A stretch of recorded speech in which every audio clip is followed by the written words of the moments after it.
السلام عليكم ورحمة الله وبركاته. الحمد لله رب العالمين،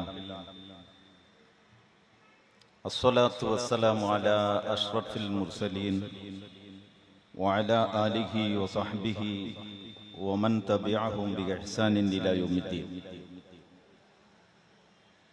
إن أريد إلا الإصلاح ما استطعت وما توفيقي إلا بالله عليه توكلت وإليه أنيب.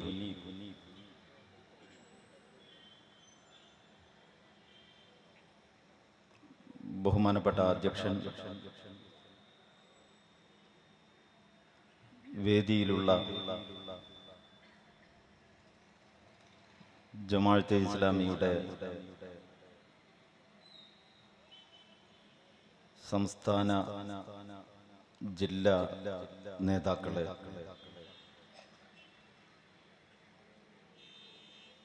ജമാഅത്തെ ഇസ്ലാമിയുടെ പോഷക സംഘടനകളായ സോളിഡാരിറ്റി, വനിത, GIO, SIO എന്നീ സംഘടനകളുടെ ഭാരവാഹികളെ, ബഹുമാന്യരായ രക്ഷിതാക്കളെ, പ്രിയമുള്ള സഹോദരന്മാരെ, സഹോദരികളെ, നാട്ടുകാരെ,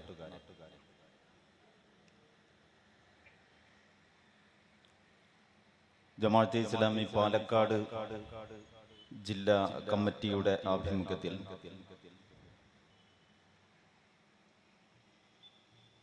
അടുത്ത വർഷത്തിന്റെ ആദ്യത്തിൽ അഥവാ ജനുവരി 22-ാം തീയതി നടത്താൻ തീരുമാനിച്ച സമ്മേളനത്തിന്റെ ഔപചാരികമായ പ്രഖ്യാപനം അഥവാ പ്രചാരണ പരിപാടികളുടെ തുടക്കം എന്ന നിലക്കാണ് ഈ പരിപാടി സംഘടിപ്പിക്കപ്പെട്ടിട്ടുള്ളത്.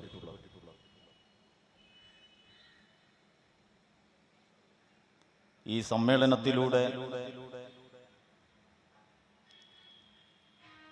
ഈ സമൂഹത്തിന്റെ മുമ്പിൽ ഇസ്ലാമിക പ്രസ്ഥാനം സമർപ്പിക്കുന്ന സന്ദേശങ്ങളെ സംബന്ധിച്ച് വിശദമായ അവതരണം ഇവിടെ പിന്നീട് നടക്കുന്നതാണ് എന്ന് നിങ്ങളെപ്പോലെ ഞാനും മനസ്സിലാക്കുന്നു. അതുകൊണ്ട് ഇസ്ലാം സന്തുലിതമാണ് എന്ന പ്രമേയത്തിലേക്ക് ഇറങ്ങി അതിന്റെ വിവിധ വശങ്ങൾ വിശദീകരിച്ചുകൊണ്ട് സംസാരിക്കാതെ, ഈ സന്ദർഭത്തിൽ നമ്മളെല്ലാവരും ഇങ്ങനെ ഒരുമിച്ച് കൂടുമ്പോൾ ന്യായമായും നമ്മുടെ ചർച്ചയിൽ വിഷയമാകേണ്ട കാലിക പ്രാധാന്യമുള്ളതും പ്രസ്ഥാനത്തെ സംബന്ധിച്ചിടത്തോളം പ്രസക്തമായതുമായ കുറച്ച് കാര്യങ്ങൾ നിങ്ങളുടെ മുമ്പിൽ വെക്കുവാനാണ് ഈ അവസരം ഞാൻ ഉപയോഗപ്പെടുത്തുന്നത്. ലോകതലത്തിലും നമ്മുടെ രാജ്യത്തിനകത്തും പല വിധത്തിലുള്ള പ്രശ്നങ്ങൾ, അതിന്റെ എല്ലാ സങ്കീർണതകളോടും കൂടി നിറഞ്ഞു നിൽക്കുന്ന, സമാധാന പ്രേമികളെ സംബന്ധിച്ചിടത്തോളം അസ്വസ്ഥതയുളവാക്കുന്ന ഒരു അന്തരീക്ഷമാണ് ഇപ്പോൾ സംജാതമായിട്ടുള്ളത്. അതിലെ ഓരോ കാലിക സംഭവങ്ങളെയും എടുത്ത് വിശകലനം ചെയ്യൽ ഇങ്ങനെ ഒരു മുഖവുര കൊണ്ട് തുടങ്ങുമ്പോൾ എന്റെ ഉദ്ദേശ്യമല്ല. അതേസമയം നമ്മുടെ രാജ്യത്തിനകത്തേക്ക് വരുമ്പോൾ നമ്മുടെ രാജ്യം ഇന്ന് അഭിമുഖീകരിക്കുന്ന സ്ഥിതിവിശേഷങ്ങൾ എന്തൊക്കെയാണ് എന്നതിനെ സംബന്ധിച്ച് ഈ രാജ്യത്തെ പൗരന്മാരെന്ന നിലക്ക് നമുക്കെല്ലാവർക്കും ധാരണയുണ്ടായിരിക്കേണ്ടത് ആവശ്യമാണ്. പണ്ട് കാലങ്ങളെ അപേക്ഷിച്ച് പല തലങ്ങളിലുമുള്ള മീഡിയകൾ നമ്മോടൊപ്പമുള്ളത് കൊണ്ട്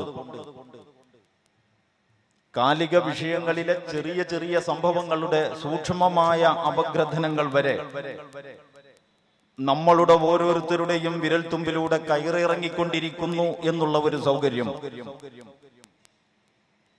പ്രഭാഷകർക്കും പ്രയോജനപ്പെടുത്താവുന്നതാണ്. എന്ന് പറഞ്ഞാൽ എല്ലാ സംഭവങ്ങളും വിശദീകരിക്കേണ്ടതില്ല, വീക്ഷണങ്ങൾ ഉയർത്തിക്കാണിച്ചാൽ മാത്രം മതിയാവും.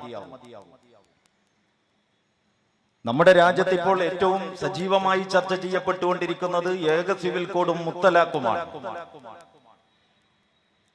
യഥാർത്ഥത്തിൽ ചർച്ച ചെയ്യപ്പെടേണ്ട വിഷയം അതല്ല. ചർച്ച ചെയ്യപ്പെടേണ്ട വിഷയത്തിൽ നിന്ന് അജണ്ടകളെ അട്ടിമറിക്കാനുള്ള തൽപര കക്ഷികളുടെ കുൽസിത ശ്രമങ്ങളിൽ നിന്നാണ് ഏക സിവിൽ കോഡും മുത്തലാഖും ഇന്ന് ചർച്ചയിലേക്ക് മേൽക്കൈ നേടിയിട്ടുള്ളത്. യഥാർത്ഥത്തിൽ ചർച്ച ചെയ്യപ്പെടേണ്ട വിഷയം എന്ന് പറയുന്നത് ഈ രാജ്യത്തിനൊരു പൈതൃകവും പാരമ്പര്യവുമുണ്ട്. ഈ രാജ്യത്തിന് പ്രഖ്യാപിതമായ ചില തത്വങ്ങളും സിദ്ധാന്തങ്ങളുമുണ്ട്. ഭരണഘടന മുന്നോട്ട് വെക്കുന്ന ആ തത്വങ്ങളുടെയും സിദ്ധാന്തങ്ങളുടെയും അടിസ്ഥാനത്തിൽ കുറെ വർഷം മനോഹരമായി മുന്നോട്ട് പോയതിന്റെ ഒരു ചരിത്രമുണ്ട്. ഈ മനോഹരമായ ചരിത്രത്തെയും ഇതിന്റെ തത്വങ്ങളെയും ഇതിന്റെ പാരമ്പര്യങ്ങളെയും ഇതിന്റെ പൈതൃകങ്ങളെയും അതിന്റെ ശരിയായ സ്വഭാവത്തിൽ ഉൾക്കൊള്ളാത്തവരുടെ കയ്യിൽ ഈ രാജ്യത്തിന്റെ കടിഞ്ഞാൺ എത്തിപ്പെട്ടു എന്നുള്ളതാണ് അടിസ്ഥാന പ്രശ്നം. അതിന്റെ അനുബന്ധമെന്നോണം ഒരുപാട് അനുബന്ധ പ്രശ്നങ്ങൾ ഉണ്ടായിക്കൊണ്ടിരുന്നു. ഇപ്പോ ഈ പൊട്ടിച്ചാടി നടക്കുന്ന വന്നു വീണ ഈ മുത്തലാഖിന്റെയും ഏക സിവിൽ കോഡിന്റെയും ചർച്ചകൾക്കൊരൽപ്പം അപ്പുറത്ത് കുറച്ച് മാസങ്ങളായി നമ്മുടെ കൺമുമ്പിലൂടെ കടന്നുപോയ വാർത്തകൾ എന്തൊക്കെയാണ്? നിങ്ങളൊരു നിമിഷം വെറുതെ ഒന്നങ്ങനെ ആലോചിച്ചു നോക്കൂ. അവിടെ നമുക്ക് ഈ രാജ്യത്തിലെ മതന്യൂനപക്ഷങ്ങൾക്ക് നേരെയുള്ള കയ്യേറ്റങ്ങളുടെ കഥകൾ കാണാം. പല വിധത്തിലുള്ള കയ്യേറ്റങ്ങൾ. ഇന്ത്യയുടെ ബഹുസ്വരതയ്ക്ക് വേണ്ടി നിലകൊണ്ടു എന്ന പാതകത്തിന്റെ പേരിൽ കലാകാരന്മാരും സാഹിത്യകാരന്മാരുമായ ആളുകളുടെ മേലെയുള്ള കയ്യേറ്റവും വധശ്രമവും കൊലപാതകവും വരെ നിങ്ങൾക്കപ്പോൾ കാണാം. ഈ രാജ്യത്തിലെ അടിസ്ഥാന വർഗത്തിൽപ്പെട്ടതും വലിയ ജനവിഭാഗങ്ങളുമായ ദലിത് പിന്നോക്ക ജനസമൂഹത്തിന്റെ പ്രതിനിധികളായ ആളുകളിൽ നിന്ന് പഠനത്തിൽ മിടുക്ക് കാണിച്ച് ഉന്നത വിദ്യാഭ്യാസ സ്ഥാപനങ്ങളിലെത്തിയവർ ജാതീയമായ വിഭാഗീയതകൾക്കും വേട്ടയാടലുകൾക്കും വിധേയമായിട്ട് പാതി വഴിയിൽ ജീവിതം അവസാനിപ്പിച്ചതിന്റെ വേദനിപ്പിക്കുന്ന കഥ കാണാം. ഞാനിത് ഓരോന്നും വെവ്വേറെ പറയാത്തത് നേരത്തെ പറഞ്ഞ ഒരു മുഖവുരയുടെ സൗകര്യമുള്ളത് കൊണ്ടാണ്. ഇവിടെ മുഹമ്മദ് അഖ്ലാഖ് തന്റെ വീട്ടിൽ ഫ്രിഡ്ജിൽ ഗോമാംസം സൂക്ഷിച്ചു എന്ന് തെറ്റിദ്ധരിപ്പിച്ചുകൊണ്ട് നിരപരാധിയായ ഒരു മനുഷ്യനെ പട്ടിയെ തല്ലിക്കൊല്ലുന്നതിനേക്കാൾ ദയനീയമായിട്ട്, പട്ടിയെ പോലും അങ്ങനെ കൊല്ലാൻ ഇപ്പൊ ഇന്ത്യ രാജ്യത്ത് പറ്റില്ല, അതുകൊണ്ടൊരു പേപ്പട്ടിയെ തല്ലിക്കൊല്ലുന്നതിനേക്കാൾ ദയനീയമായിട്ട് പട്ടാപ്പകൽ ആളുകൾ കൂടിയിട്ട് നിർദാക്ഷിണ്യം തല്ലിക്കൊന്ന കഥ. രോഹിത് വെമുല തന്റെ ജീവിതം പാതി വഴിയിൽ അവസാനിപ്പിച്ചതിന്റെ കഥ. ഇങ്ങനെ തുടങ്ങിയിട്ട് കുറെ സംഭവങ്ങൾ ഉരുണ്ടുകൂടിയ ഒരു പശ്ചാത്തലം ഈ രാജ്യത്തിനകത്തുണ്ട്. അതാണ് യഥാർത്ഥത്തിൽ ചർച്ച ചെയ്യേണ്ടിയിരുന്ന വിഷയം. അതാണ് യഥാർത്ഥത്തിൽ അഭിമുഖീകരിക്കപ്പെടേണ്ടിയിരുന്ന പ്രശ്നം. ആർക്കെങ്കിലും നിലപാടെടുക്കാനുണ്ടെങ്കിൽ അതിലാണ് നിലപാടെടുക്കേണ്ടിയിരുന്നത്. ആരെങ്കിലും തീരുമാനം പ്രഖ്യാപിക്കുകയായിരുന്നെങ്കിൽ ആ വിഷയങ്ങളിലാണ് മനം തുറക്കേണ്ടതും കണ്ണുകുളിർക്കെ സംസാരിക്കേണ്ടതും. പക്ഷെ ഉത്തരവാദപ്പെട്ടവർ അതിനെക്കുറിച്ച് സംസാരിച്ചിട്ടേയില്ല. ന്യൂനപക്ഷങ്ങളുടെയും പിന്നോക്ക വിഭാഗങ്ങളുടെയും അസ്വസ്ഥതകളെ മാത്രമല്ല, ഈ രാജ്യത്തിന്റെ ബഹുസ്വരതയെ കാത്തു സൂക്ഷിക്കുന്നതിൽ പ്രതിജ്ഞാബദ്ധമായ മുഴുവൻ ജനങ്ങളുടെയും ആശങ്കകൾ അകറ്റുന്ന വിധം സംസാരിക്കാൻ ഉത്തരവാദപ്പെട്ട ആളുകൾക്ക് ബാധ്യതയുണ്ട്. പാർലമെന്റിനകത്തോ പുറത്തോ മാത്രമല്ല മറ്റ് രാഷ്ട്രങ്ങളിൽ പോയി സ്റ്റേജ് ഷോ ചെയ്യുമ്പോഴോ ഇങ്ങനെ നമ്മുടെ പ്രധാനമന്ത്രിയോ ഉത്തരവാദപ്പെട്ടവരോ സംസാരിച്ചിട്ടില്ല. എന്ന് പറഞ്ഞാൽ അടിസ്ഥാനപരമായി ഒരു രാജ്യത്തിന്റെ എല്ലാ വൈവിധ്യങ്ങളെയും ഉൾക്കൊണ്ടുകൊണ്ട് ആ വൈവിധ്യങ്ങളെയും അവരുടെ അവകാശങ്ങളെയും ഭരണഘടന വാഗ്ദാനം ചെയ്യുന്ന മൗലിക അവകാശങ്ങളെയും സംരക്ഷിക്കാൻ ഞങ്ങൾ പ്രതിജ്ഞാബദ്ധമാണ് എന്ന് സംശയാതീതമായി പ്രഖ്യാപിക്കേണ്ടതിന് പകരം ഭരണഘടനയുടെ മൗലിക തത്വങ്ങൾ കാറ്റിൽ പറത്തുകയും മാർഗനിർദ്ദേശക തത്വങ്ങളുടെ പിറകെ ഓടുകയും ചെയ്യുന്നു എന്നുള്ളത് സംഘ് പരിവാറിന്റെ കുൽസിത രാഷ്ട്രീയ അജണ്ടയുടെ ഫലം മാത്രമാണ്. അതുകൊണ്ട് യഥാർത്ഥത്തിൽ ഏക സിവിൽ കോഡ് ആയിരുന്നില്ല ചർച്ച ചെയ്യേണ്ടിയിരുന്നത്. ജനകീയ സംവാദങ്ങൾ ഏക സിവിൽ കോഡിന്റെ വിഷയത്തിൽ നടക്കണം എന്ന് നമുക്ക് അഭിപ്രായമുണ്ട്. പക്ഷേ ആ അഭിപ്രായത്തിന് മുമ്പേ ഞാൻ പറയുന്നു, ഏക സിവിൽ കോഡ് പോലും ഇപ്പോൾ ആസ്ഥാനത്ത് കയറി വന്ന അജണ്ടകൾ അട്ടിമറിക്കുവാനുള്ള ശ്രമത്തിന്റെ ഭാഗം മാത്രമാണ്. നേരത്തെ ഞാൻ ചൂണ്ടിക്കാണിച്ചതുപോലെയുള്ള കുറെ പ്രശ്നങ്ങളുണ്ടല്ലോ.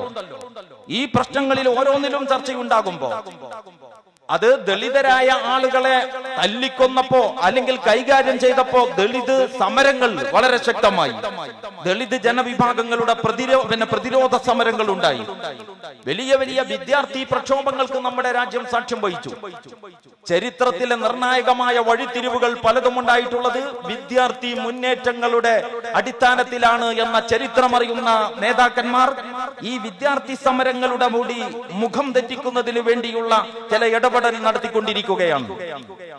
അങ്ങനെയാണ് മുത്തലാഖ് ഒരു വലിയ സംഭവമായി തീരുന്നത്. അങ്ങനെയാണ് ഏക സിവിൽ കോഡിന്റെ വിഷയം വരുന്നത്. ഏക സിവിൽ കോഡ് നമ്മുടെ രാജ്യത്ത് ദേശീയോത്ഗ്രഥനത്തിന് അനിവാര്യമായ ഒന്നാണ് എന്നാണ് പറയപ്പെടുന്നത്. സംഘപരിവാറിന്റെ നേതാക്കന്മാർ തന്നെ യഥാർത്ഥത്തിൽ ഈ ഏക സിവിൽ കോഡിന്റെ അടിസ്ഥാനത്തെ ചോദ്യം ചെയ്തതിന്റെ സംഭവങ്ങൾ നിങ്ങളുടെ മുമ്പിലുണ്ട്. ഞാൻ അതിന്റെ ഒന്നും വിശദീകരണങ്ങളിലേക്ക് പോകുന്നില്ല. മറ്റു പല കാര്യങ്ങളെ കുറച്ചും സംബന്ധിച്ചും നമുക്ക് സംസാരിക്കേണ്ടതുള്ളത് കൊണ്ട്. അപ്പൊ ഏക സിവിൽ കോഡ് എന്ന് പറയുന്നത് യഥാർത്ഥത്തിൽ ഒരു പ്രശ്നത്തിനും പരിഹാരമല്ലെന്നു മാത്രമല്ല, അത് സ്വന്തം നിലക്ക് തന്നെ ഒരു പ്രശ്നമാണ് എന്നാണ് അതിനെക്കുറിച്ച് സംഘപരിവാറിന്റെ നേതാക്കന്മാരുടെ വീക്ഷണങ്ങൾ വിശകലനം ചെയ്യുമ്പോൾ പോലും നമുക്ക് മനസ്സിലാക്കുന്നത്. ഭരണഘടനയ്ക്ക് മാർഗനിർദ്ദേശക തത്വങ്ങളല്ല ഭരണഘടനയുടെ അടിസ്ഥാനം എന്ന് പറയുന്നത്. ഫണ്ടമെന്റൽ റൈറ്റ്സ് എന്ന് പറയുന്ന മൗലികാവകാശങ്ങളാണ്. അപ്പം ഭരണഘടനയുടെ ഏതവസ്ഥയിലും ഭരണഘടനയുടെ ചൈതന്യത്തിന് അനുസൃതമായി നിന്നുകൊണ്ട് ഉത്തരവാദിത്വം നിറവേറ്റിക്കൊള്ളാം എന്ന് ദൈവനാമത്തിൽ പ്രതിജ്ഞ ചെയ്ത ഭരണാധികാരികൾ ഭരണഘടനയുടെ മൗലിക തത്വങ്ങളെ കാറ്റിൽ പറത്തുകയും എന്നിട്ട് മാർഗനിർദ്ദേശക തത്വങ്ങളിലുള്ള പല നിർദ്ദേശങ്ങളിൽപ്പെട്ട ഒരു നിർദ്ദേശമായ ഏക സിവിൽ കോഡ് ഒരു സജീവ ചർച്ചയാക്കുകയും ചെയ്യുന്നത് സംഘപരിവാറിന്റെ ബോധപൂർവമായ രാഷ്ട്രീയ അജണ്ടകളുടെ ഫലമാണ് എന്നാണ് ഞാൻ ചൂണ്ടിക്കാണിക്കുന്നത്. എന്നിട്ട് എന്ത് സംഭവിക്കുന്നു? യഥാർത്ഥത്തിൽ അതുകൊണ്ട് ഇവിടെ എന്തെങ്കിലും പ്രശ്നം പരിഹരിക്കുമോ? ഇവിടെ വിശ്വാസപരവും ആചാരപരവും മാത്രമാണോ ജനങ്ങളുടെ ഇടയിലുള്ള വ്യത്യാസം? ഇതിപ്പോ നമ്മളിലുള്ളത് പാലക്കാട് ജില്ലയിലാണ്. പാലക്കാട് ജില്ലയിലെ ഏകദേശം മലപ്പുറം ജില്ലയോട് ചേർന്ന വളരെ അടുത്ത് കിടക്കുന്ന ഒരു പ്രദേശമാണ് ഇപ്പൊ നമ്മൾ നിൽക്കുന്നത്. പാലക്കാട് ജില്ലയുടെ മറ്റു ചില പ്രദേശങ്ങളിലേക്ക് പോയാൽ തമിഴ്നാട് സ്റ്റേറ്റിനോടാണ് നമ്മൾക്ക് സാമ്യം. ഭാഷയിലും സംസ്കാരത്തിലും ജീവിത രീതിയിലും ഒക്കെ അങ്ങനെയാണ്. അത്തരം പ്രദേശങ്ങൾ ഈ പാലക്കാട് ജില്ലക്കകത്ത് തന്നെയുണ്ട്. അവിടെ വീടുകളിൽ ആളുകൾ സംസാരിച്ചു കൊണ്ടിരിക്കുന്നത് തമിഴാണ്. ആ വീടുകളിൽ അവർ പൊതുവായി മലയാളം പറയും, പക്ഷെ വീട്ടിൽ തമിഴ് സംസാരിക്കും. ഇങ്ങനത്തെ നിരവധി കുടുംബങ്ങളെ ഈ പാലക്കാട് ജില്ലയിൽ നിങ്ങൾക്ക് കാണാം. അവരുടെ വീടുകളിൽ തമിഴ് സംസാരിക്കുന്നു എന്നതുകൊണ്ട് കേരളീയരാകുന്നതിനോ പാലക്കാട് ജില്ലയുടെ ഭാഗമാകുന്നതിനോ പ്രായോഗികമായിട്ട് അവർക്ക് വല്ല പരിമിതിയും ഉണ്ടായിട്ടുണ്ടോ? യഥാർത്ഥത്തിൽ ഭാഷ എന്ന് പറയുന്നത് ഒരൊറ്റ ഭാഷയാകണ്ടേ? എല്ലാവരും ഹിന്ദി സംസാരിക്കണ്ടേ? ഹിന്ദി എന്ന് പറഞ്ഞാൽ മനോഹരമായ ഹിന്ദിയല്ല. മനോഹരമായ ഹിന്ദിയെ പണ്ട് തന്നെ സംഘപരിവാറിന്റെ ഈ ഭാഷാ ഭ്രാന്ത് പിടിപെട്ട ആളുകൾ ഷണ്ഡീകരിച്ചിരിക്കുന്നു. ഹിന്ദി വളരെ മനോഹരമായ ഭാഷയാണ്. പക്ഷെ ആ ഹിന്ദിയുടെ ഭാഷാ മനോഹാരിതകളെ നഷ്ടപ്പെടുത്തി ഇന്നിപ്പോ ഹിന്ദി എന്ന് പറഞ്ഞാൽ എന്താ? ഹിന്ദി എന്ന് പറഞ്ഞാൽ മലയാളത്തിന് അല്ലെങ്കിൽ സംസ്കൃതത്തിന്റെ ചേരുവകൾ കൊണ്ട് വേറെ ഒരു രൂപം പ്രാപിച്ച ഒരു ഭാഷയാണ് ഹിന്ദി. ഇപ്പൊ സിനിമകളിലോ ഹിന്ദി ഗാനങ്ങളിലോ കാണുന്ന മനോഹരമായ ഹിന്ദിയല്ല ഇന്ന് ഉപയോഗപ്പെടുന്ന ഹിന്ദി എന്ന് കൂട്ടത്തിൽ ഓർക്കേണ്ടതാണ്. ആകാശ് പർ നക്ഷത്ര പ്രകാശ് ഹോത്തി ഹേ എന്ന് പറഞ്ഞാൽ എന്താ ഞാൻ പറഞ്ഞതെന്ന് എല്ലാവർക്കും മനസ്സിലായി. ആകാശത്തിൽ നക്ഷത്രം പ്രകാശിക്കുന്നു, അത് ഹിന്ദിയാണ്. ഇത്രയേ ഉള്ളൂ ഹിന്ദി പറയാൻ പണി. ടിവിയിൽ നിങ്ങൾ ഹിന്ദി ന്യൂസ് കേട്ട് നോക്കൂ, അപ്പൊ നിങ്ങൾക്ക് മനസ്സിലാക്കാൻ കഴിയും. എന്ന് പറഞ്ഞാൽ ഒരു മനോഹരമായ ഭാഷയെ നേരത്തെ തന്നെ വടക്കാക്കി തെനിക്കാക്കുക എന്ന പണി ഇവിടെ ഹിന്ദി പ്രചാരണ സഭയുടെയും മറ്റുള്ളവരുടെയും ആഭിമുഖ്യത്തിൽ നടന്ന ഒരു കഥ വേറെയുണ്ട്. ഉറുദു ഭാഷയോടുള്ള അസഹിഷ്ണുതയുണ്ട്. ഇരിക്കട്ടെ, ഭാഷാപരമായിട്ട് ഞാൻ ചോദിക്കുന്നത്, എല്ലാവരെയും ഹിന്ദി പഠിപ്പിക്കുക പ്രായോഗികമാണോ? എല്ലാവരെ കൊണ്ടും മസാല ദോശയും വടയും ഇഡ്ഡലിയും മാത്രം തീറ്റിക്കണം എന്ന് തീരുമാനിച്ചാൽ നടക്കുമോ? എല്ലാവരും ഒരേ രീതിയിലുള്ള വേഷം ധരിക്കണം എന്ന് പറഞ്ഞാൽ ഇന്ത്യ രാജ്യത്ത് സാധ്യമാണോ? എല്ലായിടത്തും മഴയാണെങ്കിൽ മഴ, എല്ലായിടത്തും തണുപ്പാണെങ്കിൽ തണുപ്പ്, ഇങ്ങനെ കാലാവസ്ഥാപരമായ ഒരു ഏകീകരണം ഇന്ത്യ രാജ്യത്തെങ്കിലും നടപ്പിലാക്കണം എന്ന് തീരുമാനിച്ചാൽ പ്രായോഗികമാണോ? ഇതൊക്കെ യാഥാർത്ഥ്യമല്ലേ? ഇന്ത്യ എന്ന് പറയുന്നത് ഒരു വലിയ രാജ്യമാണ്. ഭൂമിശാസ്ത്രപരമായിട്ട് ഈ രാജ്യത്തിന്റെ വൈവിധ്യങ്ങൾ വൈരുദ്ധ്യത്തോളം എത്തുന്നത്. ഒരിടത്ത് കൊടിയ വരൾച്ചയാകുമ്പോൾ മറ്റൊരു ഭാഗത്ത് അതിശക്തമായ മഴ കൊണ്ടുള്ള ദുരിതമാണ്. അങ്ങനെ സംഭവിക്കാൻ പലപ്പോഴും ഈ രാജ്യത്ത്. അപ്പൊ ഭൂമിശാസ്ത്രപരമായ വൈവിധ്യം, ഭാഷയിലുള്ള വ്യത്യാസം. നമ്മളിപ്പോ നമ്മുടെ നാട്ടിലൊക്കെ വീട്ടുപണിക്ക് അല്ലെങ്കിൽ വീടിന്റെ എന്തെങ്കിലും നിർമ്മാണ പ്രവർത്തനങ്ങൾക്ക് ആളുകളെ ക്ഷണിച്ചാൽ നമ്മൾ യഥാർത്ഥത്തിൽ അന്യഭാഷാ തൊഴിലാളികൾ അല്ലെങ്കിൽ ഇതര അന്യ സംസ്ഥാനക്കാർ എന്ന് പറയാറുണ്ട്. അതൊരു സൂക്ഷ്മതയില്ലാത്ത പ്രയോഗമാണ്. നമ്മുടെ സ്കൂളുകളിലൊക്കെയും അസംബ്ലിയിൽ കുട്ടികൾ നിത്യേന പറഞ്ഞുകൊണ്ടിരിക്കുന്നു എല്ലാ ഇന്ത്യക്കാരും സഹോദരന്മാരും സഹോദരികളുമാണ് എന്ന്. ആ സഹോദരന്മാരും സഹോദരികളുമായ ആളുകൾ ഇതര സംസ്ഥാനങ്ങളിൽ നിന്ന് തൊഴിലിനു വേണ്ടി ഇവിടെ വന്നിട്ട് വീട്ടിൽ മര്യാദക്ക് ജോലി ചെയ്യിപ്പിക്കണമെങ്കിൽ ഒരു 3-4 ഭാഷ അറിയുന്ന ആൾക്ക് മാത്രമേ സാധ്യമാവുകയുള്ളൂ. 2-3 ഭാഷ അറിയാത്ത ആൾക്ക് അയാൾ ഉദ്ദേശിച്ചതുപോലെ തന്റെ കയ്യിൽ പണമുണ്ടായാലും കാര്യം നടത്താൻ സാധ്യമായി കൊള്ളണമെന്നില്ല. എന്താണ് ഈ പറയുന്നതിന്റെ അർത്ഥം? അതാണ് ഹിന്ദിയുടെ സ്വഭാവം. അപ്പൊ ഭാഷാപരമായ വൈവിധ്യം എന്നത് ഒരു യാഥാർത്ഥ്യമാണ്. കാലാവസ്ഥാപരമായ വ്യത്യാസം പോലെ തന്നെ, ഭൂമിശാസ്ത്രപരമായ വൈവിധ്യം പോലെ തന്നെ, ഭാഷാപരമായ വൈവിധ്യം പോലെ തന്നെ, ആചാരപരമായ വൈവിധ്യം പോലെ, വേഷവിധാനങ്ങളിലുള്ള വൈവിധ്യം, ഭക്ഷണങ്ങളിലുള്ള വൈവിധ്യം, ഇതിലൊക്കെ ഏകത സാധ്യമാണോ? ഇതിലൊക്കെ ഏകത ഉണ്ടാകാതെ തന്നെ ഇന്ത്യക്കൊരൊറ്റ രാജ്യമാകാൻ കഴിഞ്ഞല്ലോ. എങ്കിൽ അതിന്റെ തന്നെ സ്വാഭാവികവും അനിവാര്യവുമായ വേറെ ഒരു വശമാണ് വിശ്വാസപരമായ തലം എന്ന് പറയുന്നത്. ഓരോരുത്തർക്കും അവരവർക്ക് ഇഷ്ടമുള്ളത് വിശ്വസിക്കാനുള്ള സ്വാതന്ത്ര്യം ഭരണഘടനയുടെ മൗലിക തത്വമാണ്. അപ്പൊ ഭരണഘടന മുന്നോട്ട് വെക്കുന്ന വിഭാവനകൾക്ക് വിരുദ്ധമായ ഒരു കാര്യം മാർഗനിർദ്ദേശക തത്വങ്ങളിലുണ്ടെങ്കിൽ ആ മാർഗനിർദ്ദേശക തത്വങ്ങൾ ഭേദഗതി ചെയ്യുന്നതിനെ കുറിച്ചല്ലാതെ മൗലിക തത്വങ്ങളെ കാറ്റിൽ പറത്തിക്കൊണ്ട് മാർഗനിർദ്ദേശക തത്വങ്ങളുടെ പിന്നാലെ പോകുന്നത് ബുദ്ധിയുള്ളവർക്ക് ചേർന്ന പണിയല്ല. ഈ വിഷയത്തിൽ യഥാർത്ഥത്തിൽ അതുകൊണ്ട് ഏക സിവിൽ കോഡിന്റെ വിഷയത്തിൽ അതിന്റെ സാധ്യതകളെയും അതിന്റെ ഗുണദോഷ വശങ്ങളെയും സംബന്ധിച്ച് ജനകീയ സംവാദങ്ങൾ നടക്കണം എന്നാണ് നമുക്ക് പറയാനുള്ളത്. അല്ലാതെ ഏതെങ്കിലും ഒരു കേന്ദ്രത്തിൽ ഇരുന്ന് ആരെങ്കിലും തീരുമാനിക്കേണ്ട ഒരു വിഷയമല്ല. എന്നിട്ട് അങ്ങനെ ഒരു ജനകീയ സംവാദത്തിലൂടെ ഈ രാജ്യത്തിന്റെ ആരോഗ്യകരമായ നിലനിൽപ്പിന് ഏതാണ് ഏറ്റവും പ്രയോജനകരമായ രീതിയെന്ന് അതിലൂടെ ഉരുത്തിരിഞ്ഞു വരട്ടെ. ഒരു ജനാധിപത്യ രാജ്യത്തിലെ ജനങ്ങളെ സംബന്ധിച്ചിടത്തോളം മൗലികമായി ഈ വിഷയങ്ങളിലൊക്കെയും അവർക്ക് ശരിയെന്ന് തോന്നുന്നത് വിശ്വസിക്കാൻ മാത്രമല്ല പ്രാക്ടീസ് ചെയ്യാൻ എന്ന് പറഞ്ഞാൽ പ്രയോഗവൽക്കരിക്കാൻ മാത്രമല്ല പ്രബോധനം ചെയ്യാൻ. ബിലീവ്, പ്രാക്ടീസ് ആൻഡ് പ്രൊപ്പഗേറ്റ്, ഈ 3 പ്രയോഗങ്ങളും നമ്മുടെ ഭരണഘടന നടത്തിയിട്ടുണ്ട്. അത് വിശ്വസിക്കാനുള്ള സ്വാതന്ത്ര്യം, അത് പ്രാവർത്തികമാക്കാനുള്ള സ്വാതന്ത്ര്യം, അത് പ്രചരിപ്പിക്കുവാൻ പ്രബോധനം ചെയ്യാനുള്ള സ്വാതന്ത്ര്യം. ഈ അടിസ്ഥാന തത്വങ്ങളെ കാറ്റിൽ പറത്തുന്ന രീതിയിലുള്ള അപകടകരമായ നീക്കങ്ങൾ ഒന്നിപ്പിക്കണം എന്നതിന്റെ പേരിലാണെങ്കിൽ ഇത് തന്നെയാണ് ഭിന്നിപ്പിക്കാനുള്ള ഏറ്റവും കുൽസിതമായ ശ്രമം എന്നാണ് ഞാൻ ചൂണ്ടിക്കാണിക്കുന്നത്. അല്ലെങ്കിൽ തന്നെ ഈ സംഘപരിവാർ പറയുന്ന ഒന്നിപ്പിക്കണം എന്ന് പറയുന്ന ഈ അജണ്ട ഒന്നിപ്പിക്കാൻ വേണ്ടിയുള്ളതാണോ? ഒന്നിപ്പിക്കണം എന്ന് പറഞ്ഞുകൊണ്ടിരിക്കുന്ന ഈ ആളുകൾ തന്നെയാണ് ഭിന്നിപ്പിന് വേണ്ടിയുള്ള പണി ഏറ്റവും നന്നായിട്ട് എടുത്തിട്ടുള്ളത്. എല്ലാവരെയും ഉൾക്കൊള്ളാനാകുന്നവർക്ക്, ഈ രാജ്യത്തിനകത്തുള്ള എല്ലാവരെയും ഉൾക്കൊള്ളാൻ കഴിയാത്തവർക്ക് ഈ രാജ്യത്തെ മനസ്സിലാക്കാനോ അതിനെ സുരക്ഷിതമായി കൈകാര്യം ചെയ്യാനോ സാധ്യമല്ല. ഇതാണ് ഇന്നത്തെ ഏറ്റവും വലിയ പ്രതിസന്ധി. ശ്രീമാൻ നരേന്ദ്രമോദിയുടെ നേതൃത്വത്തിലുള്ള ഗവൺമെന്റ് അധികാരത്തിൽ വന്നതിന് ശേഷം പല തലങ്ങളിലും ഈ പ്രതിസന്ധി പ്രകടമായിക്കൊണ്ടിരിക്കുകയാണ്. അതാണ് നേരത്തെ ഞാൻ ചൂണ്ടിക്കാണിച്ച എഴുത്തുകാരുടെ നേരെയുള്ള, സാഹിത്യകാരന്മാരുടെ മേലെയുള്ള, പിന്നോക്ക ജനവിഭാഗങ്ങളുടെ മേലെയുള്ള, മതന്യൂനപക്ഷങ്ങളുടെ മേലെയുള്ള വിവിധ തരം അതിക്രമങ്ങൾ വിളിച്ചു പറയുന്ന സത്യം അതാണ് യഥാർത്ഥത്തിൽ ചർച്ചയാകേണ്ടത്. അതാണ് ഇപ്പോഴത്തെ നമ്മുടെ പ്രതിസന്ധി. അതിനാണ് പരിഹാരം കാണേണ്ടത്. ആ ഒരു ഗൗരവപ്പെട്ട അടിസ്ഥാന വിഷയത്തിൽ ചർച്ച നടക്കരുത് എന്ന നിലക്കുള്ള രാഷ്ട്രീയ ഇടപെടലിൽ നിന്നാണ് ഏക സിവിൽ കോഡ് ഉയർന്നു വന്നത് എന്നും അത് പ്രായോഗികമല്ലെന്നും അതിന്റെ വിവിധ വശങ്ങളെക്കുറിച്ച് ജനകീയ സംവാദം നടക്കണം എന്നും ചൂണ്ടിക്കാണിച്ചുകൊണ്ട് ഞാൻ പറയട്ടെ, മുത്തലാഖ് എന്ന് പറയുന്നത് അതിനേക്കാൾ വലിയ, അതിനേക്കാൾ നിസ്സാരമായതും യഥാർത്ഥത്തിൽ വസ്തുതകളോട് നിരക്കാത്തതുമായ വേറെ ഒരു ചർച്ചയാണ്. ഇവിടെ ആകെ കൂടി മുസ്ലിം സമുദായത്തിൽ ഇപ്പൊ ഈ അടുത്ത് നമ്മുടെ പിണറായി വിജയൻ, നിലവിലെ മുഖ്യമന്ത്രി, നിയമസഭയിൽ ഒരു കണക്ക് വെച്ചു, ജില്ലകൾ തിരിച്ചുകൊണ്ട്.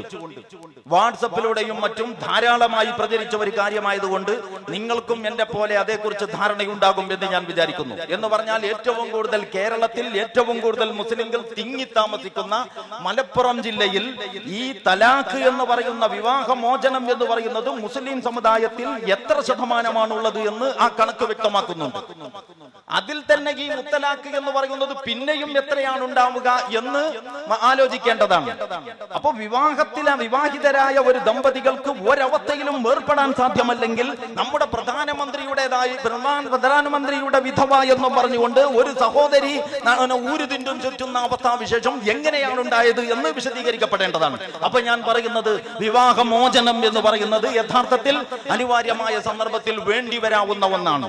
ഇസ്ലാം എന്ന് പറയുന്നത് ഒരു പ്രായോഗിക മതമാണ്. അതുകൊണ്ട് ജീവിതം സാധ്യമാകണം. വിവാഹം ജീവിതത്തിനു വേണ്ടിയാണ്, അല്ലാതെ ജീവിതം വിവാഹത്തിനു വേണ്ടി ഹോമിക്കാനുള്ളതല്ല. അതുകൊണ്ട് പ്രായോഗികമാകണം. ചിലപ്പോൾ നിർഭാഗ്യവശാൽ രണ്ടാളുകൾ തമ്മിൽ ഒന്നിച്ച് യോജിച്ചു പോകാൻ സാധ്യമായില്ലെന്ന് വരും. അങ്ങനെ ഒന്നിച്ചു പോകാൻ സാധ്യമല്ലാത്ത സന്ദർഭത്തിൽ ആ ഒരു ഊരാകുടുക്കിൽ നിന്ന് ഈ രണ്ട് വ്യക്തികൾക്കും രക്ഷപ്പെടാനുള്ള ഒരു വഴി ഉണ്ടാകണം എന്നത് ദൈവികമായ ഒരു നീതിയുടെ ഭാഗമാണ്. അത് ഉത്തരവാദിത്വത്തോടെ നടപ്പിലാക്കേണ്ട ഒരു കാര്യം തന്നെയാണ്. ഒരു സംശയവും ആ കാര്യത്തിലില്ല. മുത്തലാഖിന്റെ വിഷയത്തിൽ മാത്രമല്ല, പേഴ്സണൽ ലോയുടെ വിഷയത്തിൽ ഇസ്ലാമിക ശരീഅത്തിന്റെ അടിത്തറയിൽ നിന്നുകൊണ്ട് കൃത്യമായ അഭിപ്രായങ്ങൾ നാളിതുവരെ പറഞ്ഞു പോന്നിട്ടുള്ള ഒരു പ്രസ്ഥാനമാണ് ജമാഅത്തെ ഇസ്ലാമി. ഏക സിവിൽ പേഴ്സണൽ ലോ എന്ന് പറയുന്നത് ഖുർആനിന്റെയും സുന്നത്തിന്റെയും അടിസ്ഥാനത്തിൽ പുനഃക്രമീകരിക്കേണ്ടതാണ്. യഥാർത്ഥത്തിൽ പേഴ്സണൽ ലോ എന്ന് പറഞ്ഞാൽ Islamic law for personal affairs എന്നാണ് അതുകൊണ്ട് ഉദ്ദേശിക്കുന്നത്. വ്യക്തികാര്യങ്ങൾക്ക് വേണ്ടിയുള്ള ഇസ്ലാമിന്റെ നിയമം. ഇസ്ലാം എന്ന് പറയുന്നത് ആകെ കൂടി പേഴ്സണൽ ലോയിൽ ഒതുങ്ങുന്ന ഒന്നല്ല. ഇസ്ലാം ഒരു സമഗ്ര ജീവിത പദ്ധതിയാണ്. ജീവിതത്തിൽ എന്തൊക്കെ പെടുന്നോ അതിനെ സംബന്ധിച്ചൊക്കെ സംസാരിക്കുന്ന സമഗ്രമായ നിയമസംഹിതയാണ് ഇസ്ലാമിക ശരീഅത്ത്. ആ ഇസ്ലാമിക ശരീഅത്തിനെ അങ്ങനെ തന്നെ നടപ്പിലാക്കാൻ സാധ്യമാകാത്ത വിധമുള്ള കുറെ സാമൂഹിക സാഹചര്യങ്ങൾ ചരിത്രപരമായ പല കാരണങ്ങളാൽ നമ്മുടെ രാജ്യത്തുണ്ടായി.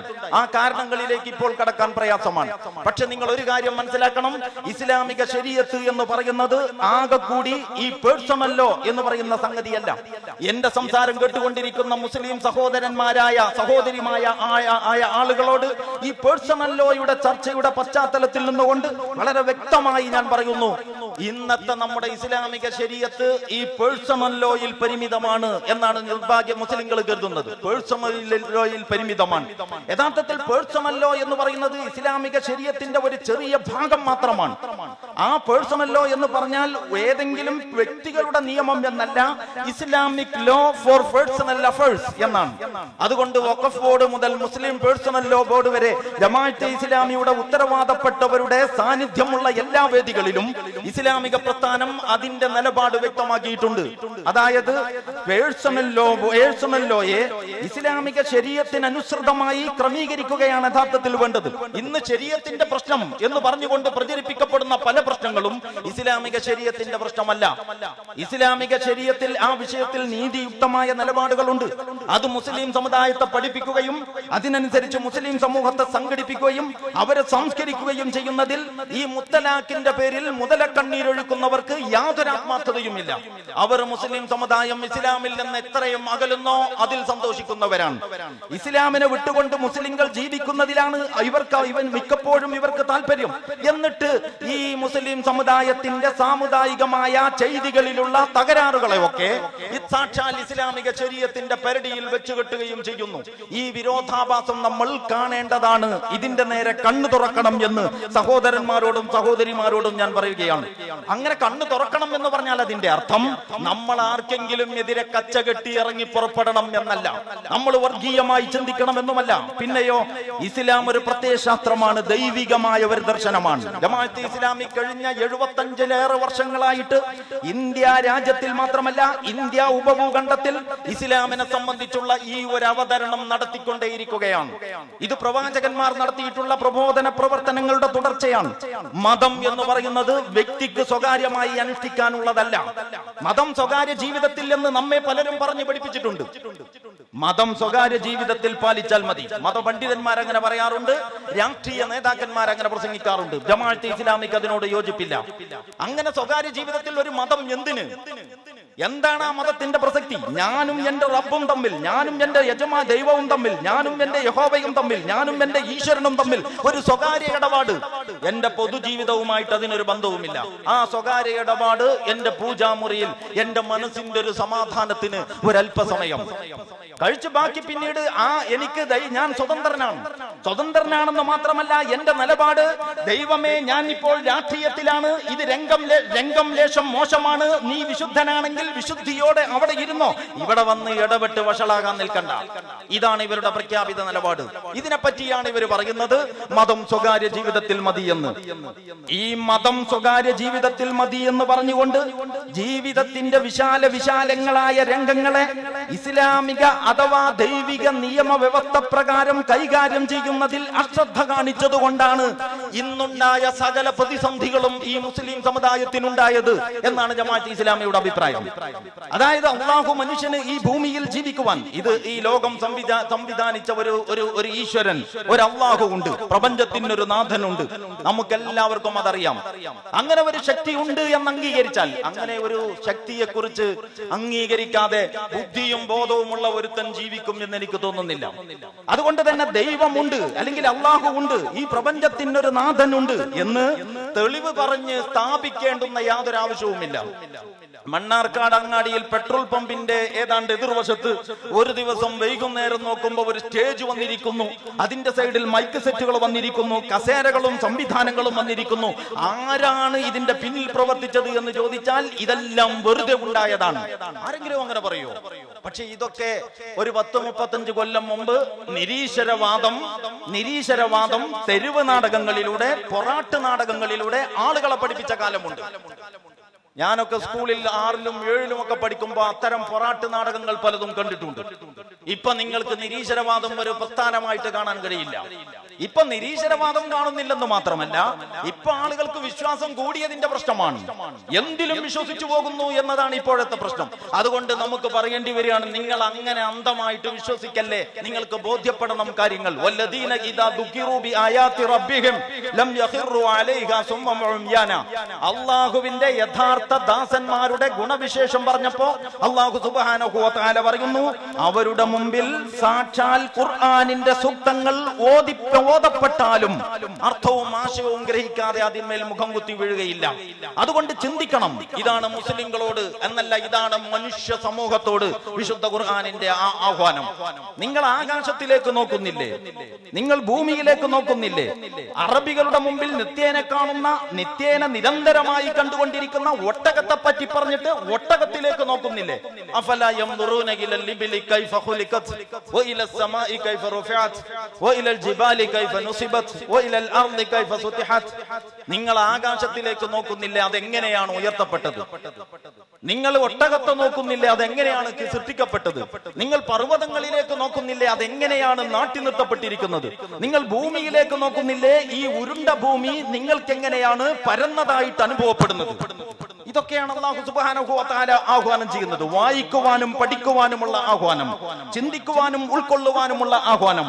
അങ്ങനെ വായനയുടെ, പഠനത്തിന്റെ, ചിന്തയുടെ, മനനത്തിന്റെ ഫലമായിട്ട് യഥാർത്ഥമായ പ്രപഞ്ചനാഥനിൽ എത്തിച്ചേരണം മനുഷ്യൻ എന്നാണ് വിശുദ്ധ ഖുർആനിന്റെ ഉദ്ദേശം. അതുകൊണ്ട് ഇതൊരു യാന്ത്രികമായ സാമുദായിക ഘടനയല്ല. ഇത് കൃത്യമായ നിലപാടും വീക്ഷണവും കാഴ്ചപ്പാടുമുള്ള ഒരു കൂട്ടരാണ്. ആര്? മുസ്ലിം ഉമ്മത്ത്. അതാണ് മുസ്ലിം സമൂഹത്തിന്റെ സ്ഥാനം. ആദ്യം തന്നെ മുസ്ലിം സമുദായം അറിവിനോടുള്ള അവരുടെ ഈ ബന്ധത്തിൽ നിന്ന് പുറകോട്ട് പോയി. വിശുദ്ധ ഖുർആനിന്റെ ഒന്നാമത്തെ ആഹ്വാനം ഏത് കാലത്ത്? എഴുതാനും വായിക്കാനും അറിയാത്ത ഒരു ജനതയിൽ, 6ാം നൂറ്റാണ്ടിലെ അറബികൾക്കിടയിൽ വാളൂരി പിടിച്ചുകൊണ്ട് ഒന്ന് പറഞ്ഞ് രണ്ടാമത്തതിന് വട്ടലും കൊല്ലലും ചാകലും മാത്രം പണിയായ 6ാം നൂറ്റാണ്ടിലെ നിരക്ഷരരായ ആ ജനതയുടെ മുമ്പിൽ വിശുദ്ധ ഖുർആനിന്റെ അവതരണം ആരംഭിക്കുമ്പോ ഏറ്റവും ആദ്യം അവതരിക്കുന്നത് വായിക്കുക എന്ന ആഹ്വാനമാണ്. വായന അറബിക്കെന്ന് പരിചയമുള്ള കാര്യമല്ല, പൊതുവായി പരിചയമുള്ള കാര്യമല്ല. ആ വായനയെ പറ്റി പറയുന്നതിനോടുകൂടെ പേനയെ പറ്റിയും പറഞ്ഞിരിക്കുന്നു. നിങ്ങൾ ചിന്തിച്ചു നോക്കണം. വായനയെ കുറിച്ച് മാത്രമല്ല, പേനയെ പറ്റിയും പറഞ്ഞിരിക്കുകയാണ്. അറബിക്ക് ഏറ്റവും സുപരിചിതമായ വാളിനെ പറ്റി, വാൾ എന്ന വാക്ക് വിശുദ്ധ ഖുർആൻ പ്രയോഗിച്ചിട്ടില്ല. അറബിക്ക് ഏറ്റവും സുപരിചിതമായ വാൾ എന്ന വാക്ക് വിശുദ്ധ ഖുർആൻ പ്രയോഗിച്ചിട്ടില്ല. അറബിക്ക് തീരെ പരിചയമില്ലാത്ത പേനയെ പറ്റി ഒന്നാമത്തെ ദിവ്യ വെളിപാടിൽ തന്നെ പറഞ്ഞു. അതാണ് ഇസ്ലാമിന്റെ സംസ്കാരം. ഈ സംസ്കാരം മുസ്ലിങ്ങൾ മുറുകെ പിടിക്കണം. എന്നിട്ട് വൈജ്ഞാനികമായിട്ട് ഉയരണം, വിദ്യാഭ്യാസപരമായിട്ട് ഉയരണം. ഇസ്ലാമിനെ ഒരു ദാർശനിക പ്രത്യയശാസ്ത്രമായിട്ട് അതിന്റെ അടിത്തറകളിൽ നിന്ന് ആവേശം ഉൾക്കൊണ്ടുകൊണ്ടവർ അതിനെ ഏറ്റെടുക്കണം. അങ്ങനെ ചെയ്യാൻ മുസ്ലിങ്ങൾ സന്നദ്ധമായിരുന്നെങ്കിൽ ഇന്ന് നമ്മൾ കൊട്ടിഘോഷിക്കുന്നതും കണ്ടുകൊണ്ടിരിക്കുന്നതുമായ ഈ ദുരിതങ്ങളിൽ നിന്നൊക്കെയും മുക്തമായ ഒരു ജനത ഉണ്ടാകുമായിരുന്നു എന്നാണ് ജമാഅത്തെ ഇസ്ലാമിയുടെ പ്രബോധനത്തിന്റെ ഒരു ചുരുക്കം എന്ന് ഞാൻ ഈ സന്ദർഭത്തിൽ പറയുകയാണ്. അപ്പൊ ഞാൻ പറഞ്ഞു വന്നത്, ഒന്നാമത്തെ അറബി ആ കാലത്തെ പ്രവാചകനോടുള്ള വിശുദ്ധ ഖുർആനിന്റെ ഒന്നാമത്തെ ആഹ്വാനത്തിൽ 2 പ്രാവശ്യം വായന, 2 പ്രാവശ്യം വായന, 1 പ്രാവശ്യം പേന.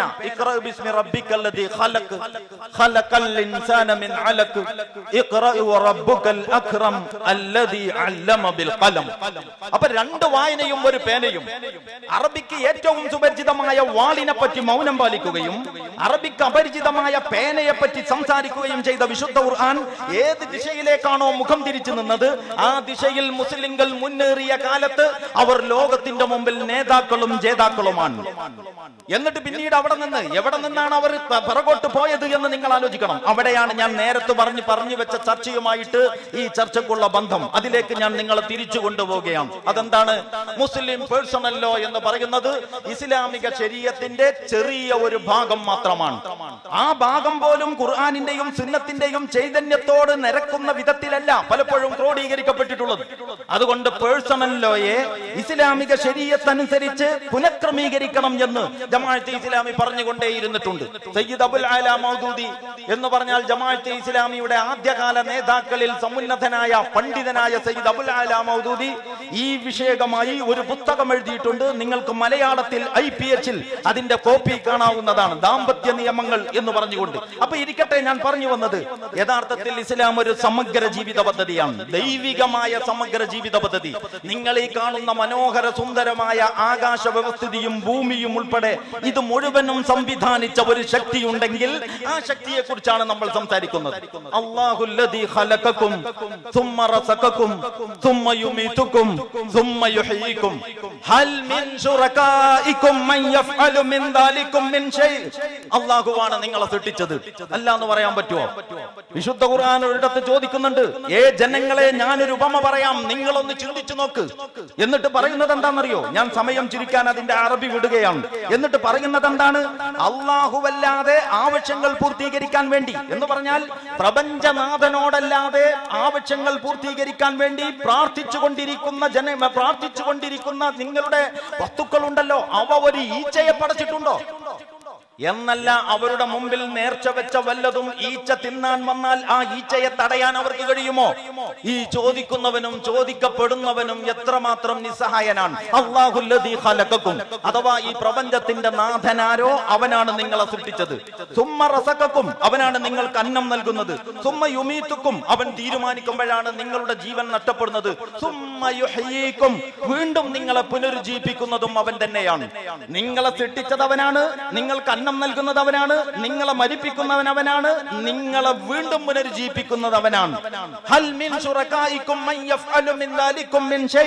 ഈ കാര്യങ്ങൾ ഏതെങ്കിലും നിറവേറ്റുന്നതിൽ ഇവിടെയുള്ള ഏതെങ്കിലും അധികാര കേന്ദ്രങ്ങൾക്ക് വല്ല പങ്കുമുണ്ടോ? ഇതാണ് വിശുദ്ധ ഖുർആനിന്റെ ചോദ്യം. ഇത് തന്നെയാണ് ജമാഅത്തെ ഇസ്ലാമിക്കും പറയാനുള്ളത്. നമ്മളിപ്പോ ഈ മൈക്ക് സെറ്റ് സംവിധാനിക്കുമ്പോൾ ഏതെങ്കിലും ഒരു കേബിൾ മതി.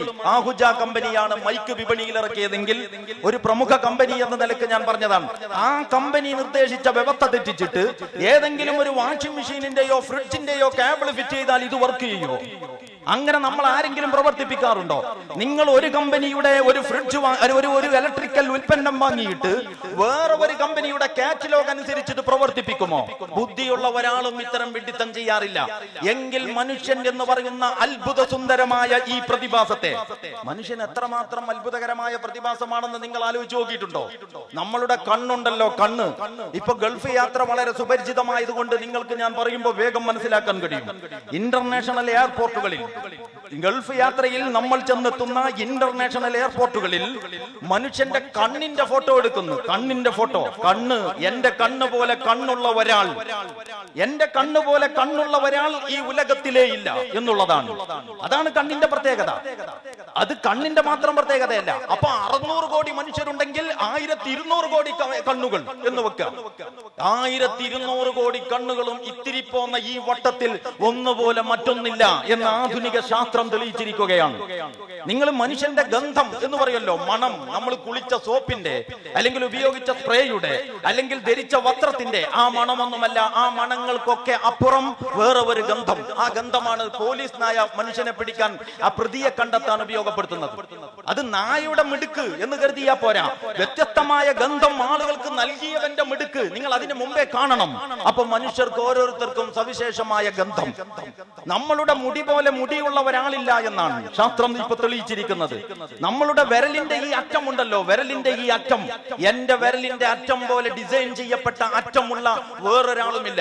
14 നൂറ്റാണ്ടുകൾക്ക് മുമ്പ് നേരത്തെ ഞാൻ ചൂണ്ടിക്കാണിച്ച എഴുത്തും വായനയും അറിയാത്ത ജനതയിലേക്ക് വന്ന നിരക്ഷരനായ പ്രവാചകൻ, ഇല്ലിറ്ററേറ്റ് പ്രോഫറ്റ് എന്ന് പണ്ഡിതന്മാര്, ചരിത്രകാരന്മാര് രേഖപ്പെടുത്തിയ ആ നിരക്ഷരനായ പ്രവാചകൻ 14 നൂറ്റാണ്ടുകൾക്ക് മുമ്പ് ഇവരോട് ചോദിച്ചു, അതെ, മരിച്ചുപോയ ആൾ പുനർജനിക്കും എന്നാണോ നിങ്ങൾ പറയുന്നത്?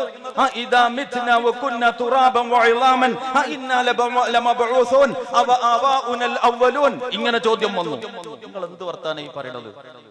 ഒരാള് മരിച്ചു കഴിഞ്ഞിട്ട് അയാളെ മറവ് ചെയ്തിട്ട്, അല്ലെങ്കിൽ കരിച്ചു വെണ്ണൂറാക്കി കടലിലോ പുഴയിലോ ഒഴുക്കിയിട്ട് കൊല്ലങ്ങൾ ഒരുപാട് കഴിഞ്ഞിട്ട് അയാള് പിന്നെയും തിരിച്ചു വരുന്നു. ഇതെന്ത് വർത്തമാനമാണ്? അതിനന്ന് നോക്കണം, 1400 സംവത്സരങ്ങൾക്ക് മുമ്പ് ഈ ചോദ്യം വന്നപ്പോ അതിന് വിശുദ്ധ ഖുർആനാണ് മറുപടി പറയുന്നത്. എന്താ മറുപടി എന്നറിയോ? ഇത് അത്ര വലിയ ഇടങ്ങേറുള്ള കാര്യമൊന്നുമല്ല. നിങ്ങൾക്ക് ഇത്രയും 600 കോടി മനുഷ്യരുടെ 1200 കോടി കരങ്ങൾക്ക്, ഈ കണക്കൊക്കെ എവിടുന്ന് കിട്ടിയാന്ന് എനിക്കറിയില്ല, എല്ലാ കണക്കെടുത്താലും കണക്കിൽപ്പെടാത്ത കുറെ പിന്നെയും ഉണ്ടാകും എന്ന അഭിപ്രായക്കാരനാണ് ഞാൻ. അതുകൊണ്ട് എന്തോ ആകട്ടെ, ഒരു കണക്ക് പറയാം എന്ന നിലക്ക് ഞാൻ പറയുന്നു. 600 കോടി മനുഷ്യരുടെ 1200 കോടി കരങ്ങളുടെ വിരലഗ്രങ്ങൾ ഒരാളുടേതുപോലെ വേറെ ആരും ഒരാളുടേതില്ല. അതാണ് തമ്പ് ഇംപ്രഷൻ. പ്രധാനപ്പെട്ട രേഖകളിലൊന്നും എഴുതി ഒപ്പിട്ടാൽ പോരാ, പിന്നെ തമ്പ് ഇംപ്രഷൻ വേണം. എന്ന് പറഞ്ഞാൽ വിരലടയാളം. അപ്പൊ വിരലിന്റെ അഗ്രം എത്രയാ ഇത് വലുപ്പമുള്ളത്? ഏക്കർ കണക്കിന് സ്ഥലത്തല്ലല്ലോ ഈ ഡിസൈനിങ്. ഇത്തിരി പോന്ന ഈ സ്ഥലത്ത് ഒരാളുടേതുപോലെ വേറൊരാളുടേതില്ല എന്ന് പറയുന്ന ആ ഡിസൈനിങ്. മനുഷ്യന്റെ കണ്ണിനെ കുറിച്ച് നിങ്ങൾ ചിന്തിക്ക്, മനുഷ്യന്റെ ഗന്ധത്തെ കുറിച്ച് നിങ്ങൾ ചിന്തിക്ക്, മനുഷ്യന്റെ മുടിയെ കുറിച്ച് നിങ്ങൾ ചിന്തിക്ക്, മനുഷ്യന്റെ വിരലിന്റെ ഈ അടയാളത്തെ കുറിച്ച്, ഈ ഡിസൈനിങ്ങിനെ കുറിച്ച് നിങ്ങൾ ചിന്തിക്ക്. ഈ ശക്തിയാണ് അല്ലാഹുല്ലദീ ഖലഖകും സുമ്മ റസഖകും സുമ്മ യുമീതുകും സുമ്മ യുഹ്യികും ഹൽ മിൻ ശുറകാഇകും മൻ യഫ്അലു മിൻ ദാലികും മിൻ ഷൈഇ. ഈ കാര്യങ്ങളൊക്കെ നടത്താൻ ഇവിടെ വേറെ വല്ലവർക്കും കഴിയുമോ? ഇതാണ് ചോദ്യം. നിങ്ങൾ കാടുകളെ കുറിച്ച് ചിന്തിച്ചിട്ടുണ്ടോ? കാടുകൾ എന്ന് ഞാൻ പറയുമ്പോ ഘോരവനങ്ങൾ എന്ന് പറഞ്ഞാൽ ഒരു മനുഷ്യനും ഇന്നോളം എത്തിയിട്ടില്ലാത്ത എല്ലാ കടന്നുകയറ്റക്കാരുടെ കടന്നുകയറ്റങ്ങൾക്കും അപ്പുറത്തുള്ള കാടുകൾ. നാഷണൽ ജിയോഗ്രാഫിക് ചാനൽ അല്ലെങ്കിൽ അനിമൽ പ്ലാനറ്റ്, അതുകൊണ്ട് ഇങ്ങനെയൊക്കെയുള്ള ചില ഉപകാരങ്ങളേ ഉള്ളൂ എന്ന് പറഞ്ഞാൽ കാടുകൾ. നിങ്ങൾ കാടുകളുടെ ഉള്ളിൽ പോക്കുവെയിലിന്റെ മനോഹാരിതയിൽ, കാടുകൾക്കുള്ളിൽ പോക്കുവെയിലിന്റെ മനോഹാരിതയിൽ വലിയ തടിച്ചു കൊഴുത്ത ചീറ്റിയടിക്കുന്ന ചെമ്പുലികൾ, ഗർജിക്കുന്ന സിംഹങ്ങൾ, കണ്ടാമൃഗങ്ങൾ, കാട്ടുപോത്തുകൾ, ഉഗ്രസ്വരൂപികളായിട്ട് അങ്ങനെ തുരുതുര ഭീകര ഹിംസ്ര മാരക ജന്തുക്കൾ എല്ലാം തടിച്ചു കൊഴുത്ത്. അവിടെ മാവേലി സ്റ്റോർ ഒന്നുമില്ല. അവിടെ FCI ഗോഡൌണിൽ നിന്ന് ചാക്കിറക്കുമ്പോ കൊഴിഞ്ഞു പോകുന്നത് തിന്നാൻ പോലുമുള്ള സംവിധാനമില്ല. ആലോചിച്ച് നോക്കണം. എന്തിനിത് പറയുന്നു എന്ന് ചോദിച്ചാൽ, ബുദ്ധി പ്രയോഗിച്ചാൽ മാത്രമേ ഇസ്ലാമിനെ മനസ്സിലാക്കാൻ കഴിയൂ എന്ന് പറയാനാണ്. ബുദ്ധി എന്ന് പറയുന്നത് നമ്മുടെ എല്ലാവരുടെയും വിശേഷ ബുദ്ധി തന്നെയാണ്, അതിബുദ്ധി വേണ്ട. അതുകൊണ്ട് കാടുകൾ, ആ കാടുകൾക്കുള്ളിൽ കോടാനുകോടി വരുന്ന ജീവജാലങ്ങൾ. നിങ്ങൾ പറയും ഇതിപ്പോ തടിച്ചു കൊഴുത്തിയിൽ ഇയാൾക്ക് ബന്ധം അത്ര വലിയ അത്ഭുതം ചോദിക്കാനും പറയാനും ആരെങ്കിലും ഉണ്ടോ? പോലീസ് പെട്രോളിങ്ങോ അല്ലെങ്കിൽ ചെക്ക് പോസ്റ്റോ ഉണ്ടോ? കയ്യൂക്കുള്ളവൻ കാര്യക്കാരൻ എന്നല്ലേ കാട്ടുനീതി. അതുകൊണ്ട് തിന്ന് മുടിക്കല്ലേ പാവപ്പെട്ടവങ്ങളെ പിടിച്ചിട്ട്. അങ്ങനെ തിന്നൊന്നുമില്ല. ഫ്രിഡ്ജ് ഉണ്ടാക്കിയിട്ട് ഞാൻ ഇന്നത്തേക്ക് വേണ്ടത് മാത്രം തിന്നാൽ നാളത്തേക്കുണ്ടാവുകയില്ല എന്ന് കരുതിയിട്ട് എല്ലാം പല പാക്കറ്റുകളിലുമാക്കി പാവപ്പെട്ടവൻ അവിടെ പട്ടിണി കിടക്കുമ്പോ ഇപ്പുറത്ത് സൂക്ഷിച്ചു വെക്കുന്ന സംസ്കാരം കാട്ടിലല്ല നാട്ടിലാണെന്ന് നിങ്ങൾ അറിയണം. അങ്ങനെ ഒരു കോഴി 2 മാസം ഭൂമിയിൽ താമസിക്കുകയും 2 കൊല്ലം ഫ്രീസറിലിരിക്കുകയും ചെയ്യുന്നു എന്നുള്ളത് കാട്ടിലെ കഥയെല്ലാം നാട്ടിലെ സ്ഥിതിയാണ് എന്ന് നിങ്ങൾ ഓർക്കണം. അതുകൊണ്ട് കാടുകൾ. അപ്പോ വലിയ ജീവികളെ വിടാം, എല്ലാം തടിച്ചു കൊടുത്ത് സമ്മതിച്ചു. ഞാൻ പറയുന്നു, പോക്കുവെയിലിന്റെ മനോഹാരിതയിൽ മുയലുകളുടെ കൂട്ടങ്ങൾ, മാൻപേടകളുടെ സംഘങ്ങൾ. പോക്കുവെയിലിന്റെ മനോഹാരിതയിൽ മുയലുകളുടെ കൂട്ടങ്ങൾ, മാൻപേടകളുടെ സംഘങ്ങൾ എല്ലാം തടിച്ചു കൊടുത്ത്. ചിലന്തികൾ, ചീവീടുകൾ, പറവകൾ എല്ലാം തടിച്ചു കൊടുത്ത്. ആരാ തീറ്റ കൊടുക്കുന്നത്? ചിന്തിച്ചു നോക്കിയിട്ടുണ്ടോ? 1-2 ദിവസമാണോ? എത്ര കാലമായി ഇത് കാണാൻ തുടങ്ങിയിട്ട്? ഈ കോടാനുകോടി വരുന്ന ഈ ജീവജാലങ്ങൾക്കൊക്കെയും ഒരുപോലെ തീറ്റ കിട്ടുന്നത് എവിടെ നിന്നാണ്? ഇനി നമ്മുടെ നാട്ടിലേക്ക് വന്നാൽ, ഇപ്പൊ ഇന്നലെ ഒരു മഴ പെയ്തിരുന്നെങ്കിൽ ഇന്ന് ഇവിടെ എങ്ങനെ നിൽക്കാൻ പറ്റൂല എന്ന് പറഞ്ഞാൽ തുരുതുര ഈയാമ്പാറ്റകൾ, വേറെയും പല ചെറു പ്രാണികൾ ഉദാരമായിട്ട്. ഇതൊക്കെ എവിടാ കഴിയുന്നത്? ഇന്നലെ മഴ പെയ്യുന്നത് വരെ ഭൂമിക്കടിയിൽ എന്തോ ഒരു അനുവാദവും കാത്ത അങ്ങനെ ആയിരക്കണക്കിന് എന്ന് പറഞ്ഞാൽ പോരാ, കോടിക്കണക്കിന് ഈയാമ്പാറ്റകൾ. മഴ പെയ്യുന്ന പെട്ട് തൊട്ട് പിറ്റ് അടുത്ത ദിവസം പുറത്തിയായിട്ട് അങ്ങനെ തീറ്റ കൊടുക്കുന്നത് ആരാണ്? നമ്മുടെ തലകൾക്ക് മുകളിൽ, നമ്മുടെ കാലുകൾക്കടിയിൽ ചിലന്തികൾ, ചീവീടുകൾ, പറവകൾ, ചെറുതും വലുതുമായിട്ട് കോടാനുകോടി ഭൂമിയിലെ അവകാശികൾ. ആലോചിച്ച് നോക്കിയിട്ടുണ്ടോ? ഓരോ ദിവസവും കൂട്ടിൽ നിന്ന് ഒരു പറവ പുറപ്പെട്ടാൽ, ഒരു കിളി വൈകുന്നേരം ആകുമ്പോഴൊക്കെ അതിനും അതിന്റെ കുഞ്ഞുങ്ങൾക്കുമുള്ള തീറ്റ കിട്ടുന്നുണ്ട്. തീറ്റ കിട്ടാതെ വരുന്നെങ്കിൽ നമ്മളുടെ തലതിരിഞ്ഞ വികസനത്തിന്റെ പ്രശ്നം മാത്രമാണ്, അല്ലാതെ ദൈവിക നീതിയുടെ പ്രശ്നമല്ല. അതാണ്. അതുകൊണ്ട് ആ കാട്ടിൽ നീതിയുണ്ട് എന്ന് ഞാൻ പറഞ്ഞത്. അവിടെ ഫ്രിഡ്ജില്ല എന്ന്, അവിടെ വലിയ വലിയ സൂക്ഷിപ്പ് കേന്ദ്രങ്ങളില്ല എന്ന്, അവർ നാളെയെക്കുറിച്ച് വ്യാകുലപ്പെടുന്നില്ല എന്ന്.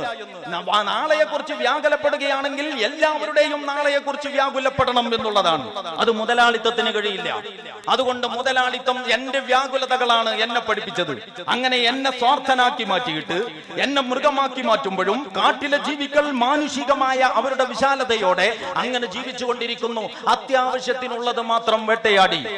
അപ്പൊ ഭൂമിയിൽ ഈ ചെറു ജീവികളും പറവകളും എത്രയായിരമാണ്, എന്തൊക്കെ രൂപത്തിലാണ്, എല്ലാത്തിനും തീറ്റ.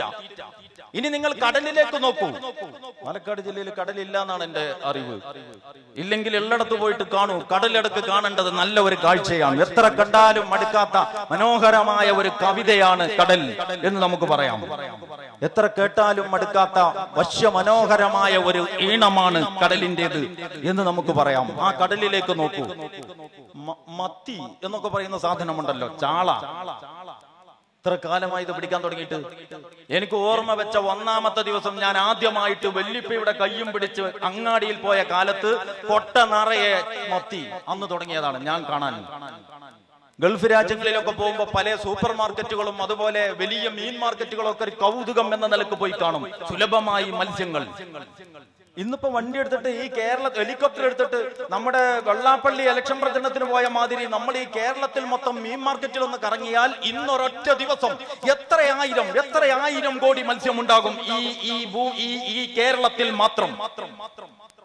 എന്തിനാ ഇതൊക്കെ പറഞ്ഞെന്ന് ചോദിച്ചാൽ ഇയാൾക്ക് വേറെ വർത്താനം എന്തെങ്കിലും പറഞ്ഞു, എവിടുന്ന് വന്നതാണ് ഇത്, എന്താ വിഷയം എന്ന് ചോദിച്ചാൽ ഈ മത്സ്യങ്ങൾക്കൊക്കെ ഇത് വെറും എല്ലും മുള്ളുമല്ലല്ലോ, മാംസളമായ മത്സ്യങ്ങൾ കടലിൽ നിന്ന്. ഇതിപ്പോ പിടിക്കുന്നത് വളരെ ചെറുതാണ്. വലിയ വലിയ മത്സ്യങ്ങൾ വേറെ, ആനയേക്കാൾ വലിയ തിമിംഗലങ്ങൾ, നീല തിമിംഗലങ്ങൾ കടലിൽ, കടലിന്റെ ആഴക്കടലിൽ മനോഹരമായ വേറെ ഏറെ ജീവികൾ എല്ലാം നേരത്തെ ഞാൻ പറഞ്ഞ പോലെ കടൽ ചാനലുകളിൽ നമ്മൾ കണ്ടേക്കൊണ്ടിരിക്കുന്നു. എന്റെ ചോദ്യം ഇതാണ്, ഞാനത് വിസ്തരിച്ചു പറയുന്നില്ല. എന്റെ ചോദ്യം ഇതാണ്, ആ കാട്ടിലും ഈ കരയിലും ആ കടലിലും ഈ കോടാനുകോടി വരുന്ന ജീവജാലങ്ങളെ തീറ്റിപ്പോറ്റുന്നവൻ ആരാണ്?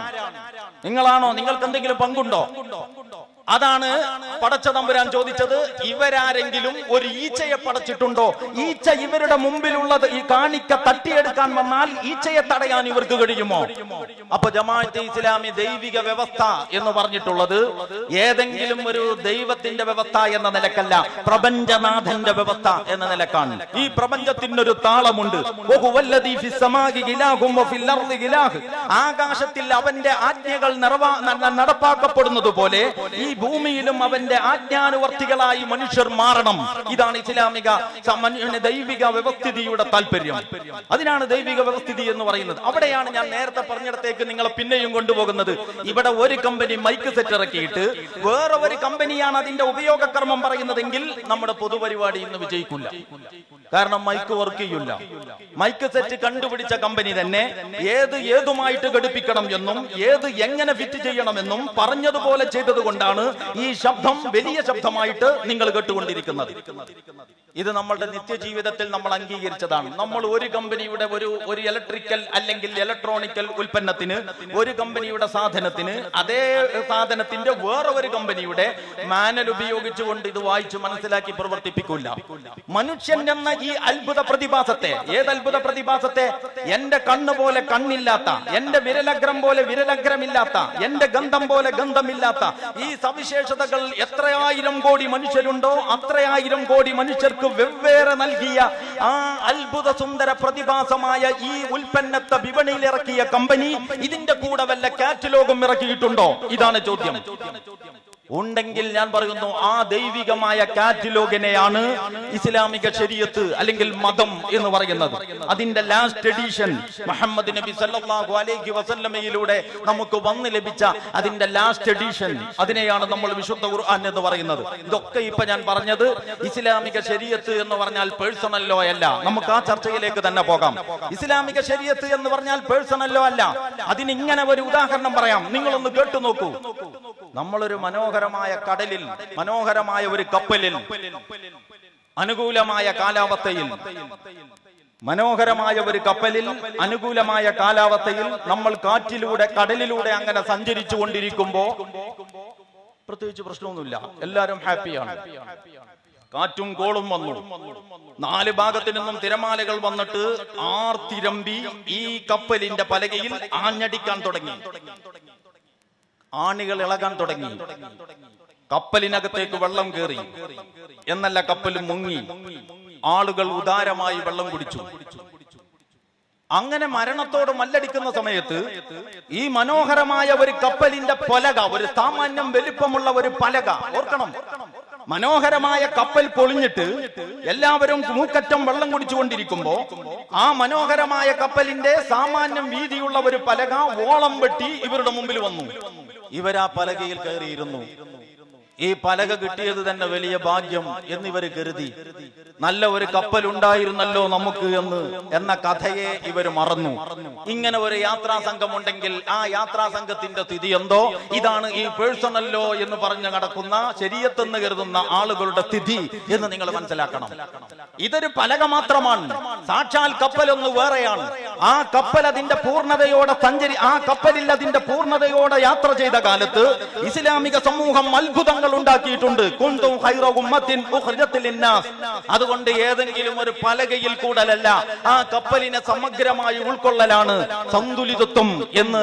അതുകൊണ്ട് ഇസ്ലാമിനെ അതിന്റെ സന്തുലിതത്വത്തോടെ നിങ്ങൾ കാണണം എന്ന് പറയേണ്ടുന്ന ഒരു സാഹചര്യം ഇന്നിവിടെ വന്നിരിക്കുകയാണ്. ഞാൻ ആ ഒരു വർഷം ആ ചർച്ച ഇത്രയും പറഞ്ഞുകൊണ്ട് അവിടെ അവസാനിപ്പിക്കാം. പ്രിയമുള്ളവരെ, പറഞ്ഞതിന്റെ ചുരുക്കം ഇതാണ്: ഇസ്ലാമിക ശരീഅത്ത്, അതിൽ മതമുണ്ട്, അതിൽ ആത്മീയതയുണ്ട്, അതിൽ കൗടുംബികമായ കുടുംബപരമായ കാര്യമുണ്ട്, അതിൽ സാമ്പത്തിക അധ്യാപനങ്ങളുണ്ട്, അതിൽ രാഷ്ട്രമീമാംസാ തത്വങ്ങളുണ്ട്, അതിൽ ശിക്ഷാവിധികളുണ്ട്, അതിൽ യുദ്ധമുണ്ട്, സമാധാനമുണ്ട്. അങ്ങനെ സാധാരണ നമ്മൾ പറയാറുള്ളത് പോലെ അടുക്കള മുതൽ അന്താരാഷ്ട്ര വരെയും, പള്ളിയുടെ പരിപാലനം മുതൽ പട്ടിണിയുടെ പരിഹാരം വരെയും. വെറുതെ പറയുന്നതല്ല. നിങ്ങൾ ഖുർആൻ എടുത്ത് ഓതി നോക്ക്. സൂറത്ത് ഖുറൈശ് നമ്മുടെ കുട്ടികൾക്കൊക്കെ അറിയാം. ലീലാഫി ഖുറൈശ് ഇലാഫിഹിം റിഹലത ശിതാഇ വസ്സൈഫ് ഫൽയഅബ്ദു റബ്ബ ഹാദൽ ബൈത്തിൽ ലദീ അത്അമഹും മിൻ ജൂ വആമനഹും മിൻ ഖൗഫ്. ഇവിടെ അപ്പം മതമല്ല പ്രശ്നം, എരിയുന്ന വയറിന്റെ വിളിയാണ് പ്രശ്നം എന്ന് മുദ്രാവാക്യം വിളിച്ചവരുണ്ടല്ലോ. ഞാൻ ചോദിക്കട്ടെ, ഇവിടെ ഈ വിശുദ്ധ ഖുർആനിന്റെ ഈ പ്രാഥമികമായ അധ്യായത്തിന്റെ ഉള്ളടക്കം മനസ്സിലാക്കാൻ ഈ പറയുന്നവർ ശ്രമിച്ചിട്ടുണ്ടോ? മതങ്ങൾക്ക് അപ്പം പ്രശ്നമല്ല, രാഷ്ട്രീയക്കാർക്ക് ആത്മാവും പ്രശ്നമല്ല. ഇങ്ങനെ ഒരു വീതം വിപ്പ് ഇവിടെ നിലവിലുണ്ട്. ജമാഅത്തെ ഇസ്ലാമിക്ക് അത് മനസ്സിലായിട്ടില്ല. അത് എന്തുകൊണ്ട് മനസ്സിലായില്ല എന്ന് ചോദിച്ചാൽ, ഞങ്ങളുടെ കയ്യിലുള്ളത് വിശുദ്ധ ഖുർആനാണ്. വിശുദ്ധ ഖുർആൻ പഠിപ്പിക്കുന്നത് ഇങ്ങനെയാണ്, അതുകൊണ്ട് അവർ അറബികൾ ചൂട് കാലാവസ്ഥകളെയും തണുപ്പൻ കാലാവസ്ഥകളെയും അതിജയിക്കുവാനുള്ള യാത്രകളുമായി ബന്ധപ്പെടുത്തിയ ഒരു മെക്കാനിസം ശീലിപ്പിക്കപ്പെട്ട ആ ഖുറൈശി ജനത, അവരെ പറ്റി പറഞ്ഞിട്ട് അല്ലാഹു പറയാം, അതുകൊണ്ട് അവർ ഈ ഭവനത്തിന്റെ നാഥന് വണങ്ങി വഴങ്ങി വിധേയമായി നിലകൊള്ളട്ടെ. അവൻ അവരുടെ വിശപ്പകറ്റി,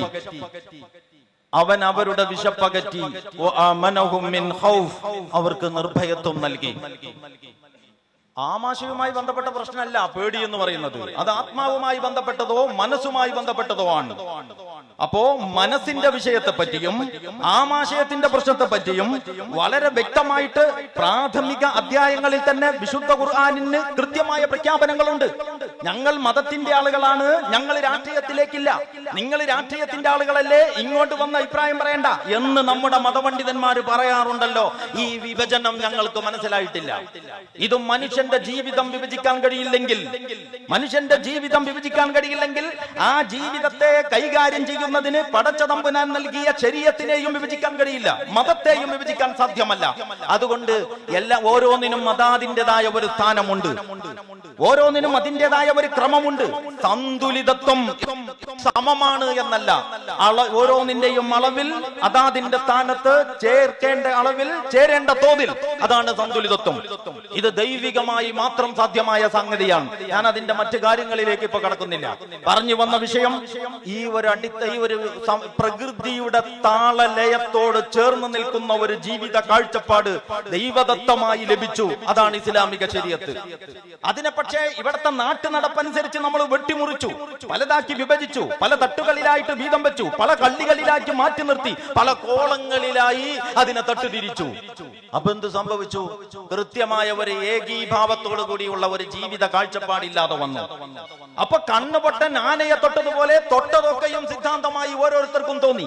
അങ്ങനെ മതസംഘടനകൾ അസന്തുലിതമായ മതങ്ങൾ കൊണ്ട് കൊണ്ടാടാൻ തുടങ്ങി. ഈ കൊണ്ടാടലുകൾ സങ്കീർണമായതിൽ നിന്നാണ് ഇവിടെ കുറെ പ്രശ്നങ്ങൾ ഈ അടുത്ത കാലത്ത് വന്നിട്ടുള്ളത്. സന്തുലിതമായ ഇസ്ലാമിനെ അങ്ങനെ തന്നെ ഉൾക്കൊള്ളാത്തതിന്റെ ഫലമാണ് സായുധ ജിഹാദിലേക്കുള്ള തലമുറകളിൽ ആളുകളിൽ നിന്നുണ്ടായ പിന്നെ ആ ഒരു വഴിതെറ്റിയ സഞ്ചാരം എന്ന് ഞങ്ങൾക്ക് അഭിപ്രായമുണ്ട്. ജമാഅത്തെ ഇസ്ലാമി സയ്യിദ് അബുൽ അല മൗദൂദിയാണ് സകല തീവ്രവാദത്തിന്റെയും ഹെഡ് ഓഫീസ്, മാസ്റ്റർ ബ്രെയിൻ എന്ന് പ്രസംഗിച്ചുകൊണ്ട് അതിനായിട്ട് തന്നെ വഖഫ് ചെയ്യപ്പെട്ട കുറെ ആളുകളുണ്ട്. അവർക്ക് വേറൊന്നും വിഷയമല്ല.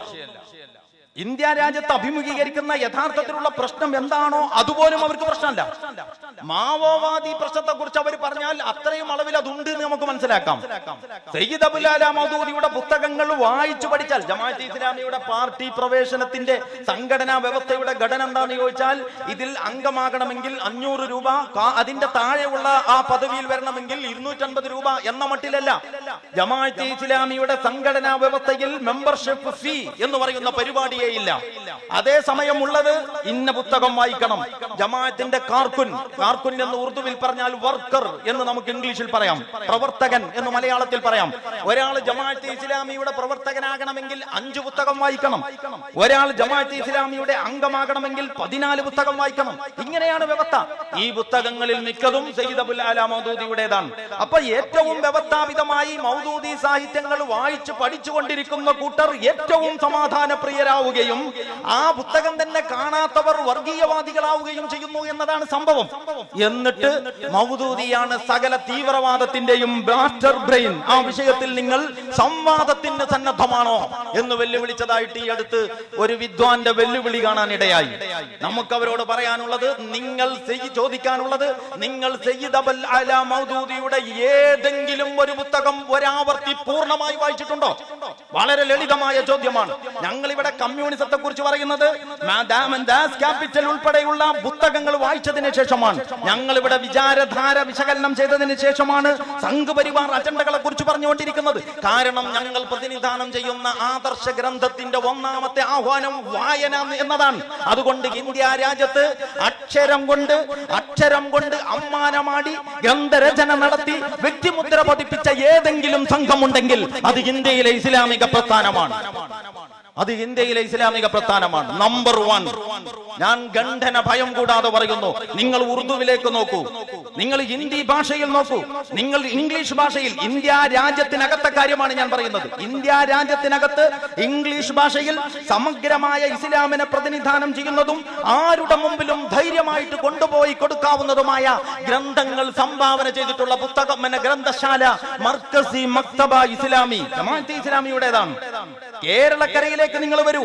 ഇവിടെ മലയാളത്തിൽ സമഗ്രമായ ഇസ്ലാമിനെ ഏതൊരാൾക്കും വായിച്ചു മനസ്സിലാക്കാവുന്ന രീതിയിൽ ആയിരക്കണക്കിന് പുസ്തകങ്ങൾ നൂറുകണക്കിന് പുസ്തകങ്ങൾ തയ്യാറാക്കി ഇറക്കിയിട്ട് ഇന്ന് കൈരളിയിൽ ഈ തിരുവനന്തപുരം മുതൽ കാസർഗോഡ് വരെ എല്ലാ വീടുകളിലും വളരെ വ്യവസ്ഥാപിതമായിട്ട് IPH എന്ന് പറയുന്ന പ്രസാധക സംഘത്തിന്റെ ഒരു പുസ്തകമെങ്കിലും ഇല്ലാത്ത ഒരു വീടുണ്ടാകുമോ എന്നെനിക്ക് ചിലപ്പം തോന്നാറുണ്ട്. അത്ര ജനകീയമായ പ്രസാധക സംഘം ജമാഅത്തെ ഇസ്ലാമി പ്രവർത്തകർ നടത്തുന്നതാണ്. കേരളത്തിലെ മുസ്ലിം സമുദായത്തെ പ്രതിനിധാനം ചെയ്തുകൊണ്ട് തലയെടുപ്പുള്ള പത്രവും ചാനലും ഇസ്ലാമിക പ്രസ്ഥാനത്തിന്റെ പ്രവർത്തകർ നെയ്തെടുത്തിട്ടുള്ളതാണ്. എന്ന് പറഞ്ഞാൽ അക്ഷരങ്ങളോടും ആശയങ്ങളോടുമുള്ള ഞങ്ങളുടെ പ്രതിബദ്ധത മുഖവിലക്കെടുത്തുകൊണ്ടും ഉയർത്തി കാണിച്ചുകൊണ്ടും ഞാൻ ചോദിക്കുന്നു, ആശയ സംവാദത്തിന് വെല്ലുവിളിക്കുന്നവർ സയ്യിദ് മൗദൂദിയുടെ ഏതെങ്കിലും ഒരു പുസ്തകം ഒരാവർത്തി പൂർണ്ണമായിട്ട് വായിച്ചിട്ടുണ്ടോ? ഒറ്റയിരിപ്പിൽ വായിക്കാവുന്ന ചെറിയ ബുക്കുണ്ട്, അതെങ്കിലും ഒന്ന് വായിച്ചു എന്ന് പറയട്ടെ. അതും വായിച്ചിട്ടില്ല എന്ന് ഈ വിദ്വാൻ ചാനലിൽ ആ പുസ്തകം ഉദ്ധരിക്കുന്നത് കേട്ടപ്പോ ഞങ്ങൾക്ക് ബോധ്യമായി. അതുകൊണ്ട് ഞാൻ ആവർത്തിച്ചു പറയുന്നു, സയ്യിദ് മൗദൂദിയുടേതായി മലയാളത്തിൽ വെളിച്ചം കണ്ട, ഉറുദു അറിയില്ലെങ്കിൽ വേണ്ട, മലയാളത്തിൽ വെളിച്ചം കണ്ട, ഏതായാലും ഇപ്പൊ ജോലിയൊന്നും ഇല്ലല്ലോ, അപ്പൊ ഈ അനുകൂല സാഹചര്യം ഉപയോഗപ്പെടുത്തിയിട്ട് മലയാളത്തിൽ സയ്യിദ് മൗദൂദിയുടേതായി വെളിച്ചം കണ്ട പുസ്തകങ്ങൾ സമാധാനപൂർവ്വം ഒരാവർത്തി വായിച്ചതിന് ശേഷം എന്നിട്ടും സംശയമുണ്ടെങ്കിൽ സംവാദത്തിന് ഞങ്ങൾ സന്നദ്ധമാണ് എന്നാണ് ഞങ്ങൾക്ക് പറയാനുള്ളത്. കാരണം ജമാഅത്തെ ഇസ്ലാമി എന്ന പ്രസ്ഥാനത്തിന് തീവ്രവാദത്തോടുള്ള അതിന്റെ വിരോധം പ്രത്യയശാസ്ത്രപരമായ വിരോധമാണ്. വിശുദ്ധ ഖുർആൻ മുസ്ലിങ്ങളെ ഉമ്മത്തൻ വസത്ത് എന്ന് വിശേഷിപ്പിച്ചിട്ടുണ്ട്. ഉമ്മത്തൻ വസത്ത് എന്ന് പറഞ്ഞാൽ മധ്യമ നിലപാടാണത്. മധ്യമ സമുദായം അല്ലെങ്കിൽ ഉത്തമ സന്തുലിത സമുദായം എന്ന് പറയാം. അറ്റം വസത്ത് എന്ന് പറഞ്ഞാൽ നടു. ഇംഗ്ലീഷിൽ തീവ്രവാദത്തിന് എന്താ പറയാറ്? ഇംഗ്ലീഷിൽ തീവ്രവാദത്തിന് എക്സ്ട്രീമിസം എന്നാണ്. അറബിയിൽ തതറുഫ് എന്നാണ്. അറബിയിൽ തൊറഫ് എന്ന് പറഞ്ഞാൽ ഇംഗ്ലീഷിൽ എക്സ്ട്രീം എന്ന് പറയുന്ന അതേ അർത്ഥമാണ്. എന്ന് പറഞ്ഞാൽ അറ്റം. ഒരു വടിയെടുത്താൽ ഈ അറ്റം അതിന്റെ നടു. എല്ലാ കാര്യത്തിലും ഇസ്ലാമിന്റെ നിലപാട് നടുവിൽ നിൽക്കലല്ല എന്ന് ഞാൻ നേരത്തെ പറഞ്ഞു. പക്ഷേ മുസ്ലിങ്ങളെ അള്ളാഹു ഒരു മധ്യമ സമൂഹം എന്നാണ് വിശേഷിപ്പിച്ചത്. എക്സ്ട്രീമിൽ അവർക്ക് നിൽക്കാൻ കഴിയില്ല, തൊറഫിൽ അറ്റത്ത് അവർക്ക് പോയി നിൽക്കാൻ കഴിയില്ല. അപ്പോ അള്ളാഹുവിനാൽ നടുവിൽ നിർത്തിയവൻ അറ്റത്തേക്ക് പോയാൽ അയാൾ അള്ളാഹുവിന്റെ ആളല്ലാതായി. അള്ളാഹുവിന്റെ ആളായിക്കൊണ്ട് തീവ്രവാദിയാവുക സാധ്യമല്ല. അതുകൊണ്ടാണ് ജമാഅത്തെ ഇസ്ലാമിയിൽ ഇത്ര ഇന്ത്യ ഉപഭൂഖണ്ഡത്തിലെ ജമാഅത്തെ ഇസ്ലാമി എന്ന് പറയുന്ന വിശാലമായ ഇന്ത്യൻ ജമാഅത്തെ ഇസ്ലാമി, പാകിസ്ഥാൻ ജമാഅത്തെ ഇസ്ലാമി, ബംഗ്ലാദേശ് ജമാഅത്തെ ഇസ്ലാമി നിയമപരമായും സത്യസന്ധമായും നീതിപൂർവകമായും ഒരു വിധിയും ഒരു വിചാരണയും നടന്നാൽ തീവ്രവാദപരമായ പ്രവണതകളെ വെച്ചു പുലർത്തിയെന്നോ പ്രചരിപ്പിച്ചു എന്നോ കൈകാര്യം ചെയ്തു എന്നോ ഒരാൾക്കും തെളിയിക്കാൻ കഴിയാത്ത വിധം സമാധാനത്തോടുള്ള ഇതിന്റെ പ്രതിബദ്ധത രാഷ്ട്രീയമല്ല, പ്രത്യയശാസ്ത്രപരമാണ്. രാഷ്ട്രീയമാണെങ്കിൽ അടവ് അങ്ങോട്ടും ഇങ്ങോട്ടും മാറാം. ഇത് പ്രത്യയശാസ്ത്രപരമാണ്. ഞങ്ങൾ ഉള്ളിടത്തോളം കാലം, ഈ പ്രത്യയശാസ്ത്രം ഞങ്ങളുടെ നെഞ്ചിലുള്ളിടത്തോളം കാലം തീവ്രവാദത്തോട് രാജിയാകാൻ ഞങ്ങൾക്ക് സാധ്യമല്ല. അതുകൊണ്ടാണ് IS എന്ന പ്രശ്നം അവിടെ ബാഗ്ദാദിലെ അല്ല, നമ്മുടെ നാട്ടിലൊന്നുമല്ല. ഞാൻ മലപ്പുറം ജില്ലാ പ്രസിഡന്റ്, ഇതുകൂടി പറഞ്ഞുകൊണ്ട് ഇത് അവസാനിപ്പിക്കുകയാണ്. ഞാൻ മലപ്പുറം ജില്ലാ പ്രസിഡന്റ് ആയിരിക്കുന്ന സമയത്ത് മലപ്പുറം ജില്ലാ കലക്ടറുടെ ക്ഷണപ്രകാരം കലക്ടറേറ്റിൽ ഒരു യോഗം നടക്കുന്നതിൽ പങ്കെടുക്കാൻ എനിക്ക് അവസരം കിട്ടി. ഒരു 6 മാസം മുമ്പായിരിക്കും. തീവ്രവാദത്തെ, അതായത് IS ഭീഷണി പ്രതിരോധിക്കുന്നതുമായി ബന്ധപ്പെട്ട ഒരു ആലോചനാ യോഗമാണ്. ആ യോഗത്തിന് ഞങ്ങൾ ചെല്ലുമ്പോ IS ഇസ്ലാമല്ല എന്ന വിഷയത്തിലുള്ള പുസ്തകം ഞങ്ങളുടെ കയ്യിലുണ്ട്. ഇവരിതിനെ കുറിച്ച് ആലോചിക്കാൻ വേണ്ടി പ്രഥമ യോഗം വിളിച്ചതാണ്. അതേസമയം ആ യോഗത്തിന് ഞങ്ങൾ ചെല്ലുന്നത് IS ഇസ്ലാമല്ല എന്ന പുസ്തകവും കൊണ്ടാണ്. അപ്പൊ ഭഗത ഇവിടെ നമ്മുടെ വീട്ടിന്റെ മുറ്റത്തുള്ള പ്രശ്നമല്ലല്ലോ ഇത്. ഗേറ്റും പഠിക്കൽ ആരോ പിക്കറ്റിംഗ് നടത്തിയിട്ട് അങ്ങോട്ട് പോകാൻ പറ്റാഞ്ഞാൽ അതിലൊരു നിലപാടെടുക്കാതെ നമുക്ക് പുറത്തിറങ്ങാൻ പറ്റൂല. അങ്ങനത്തെ പ്രശ്നമൊന്നുമില്ലല്ലോ. ബഗദാദിലാണ് വിഷയം എന്ന് പറഞ്ഞാൽ കൃത്യമായി ഞാൻ പറയുന്നു, ഇപ്പൊ ഇവിടെ മതസംഘടനകൾ IS എന്ന് പറഞ്ഞിട്ട് ഉറഞ്ഞു തുള്ളുന്നുണ്ടല്ലോ. ഈ മതസംഘടനകൾക്ക് ഈ ഇംഗ്ലീഷ് വാക്ക് അറിയുന്നതിന് മുമ്പ്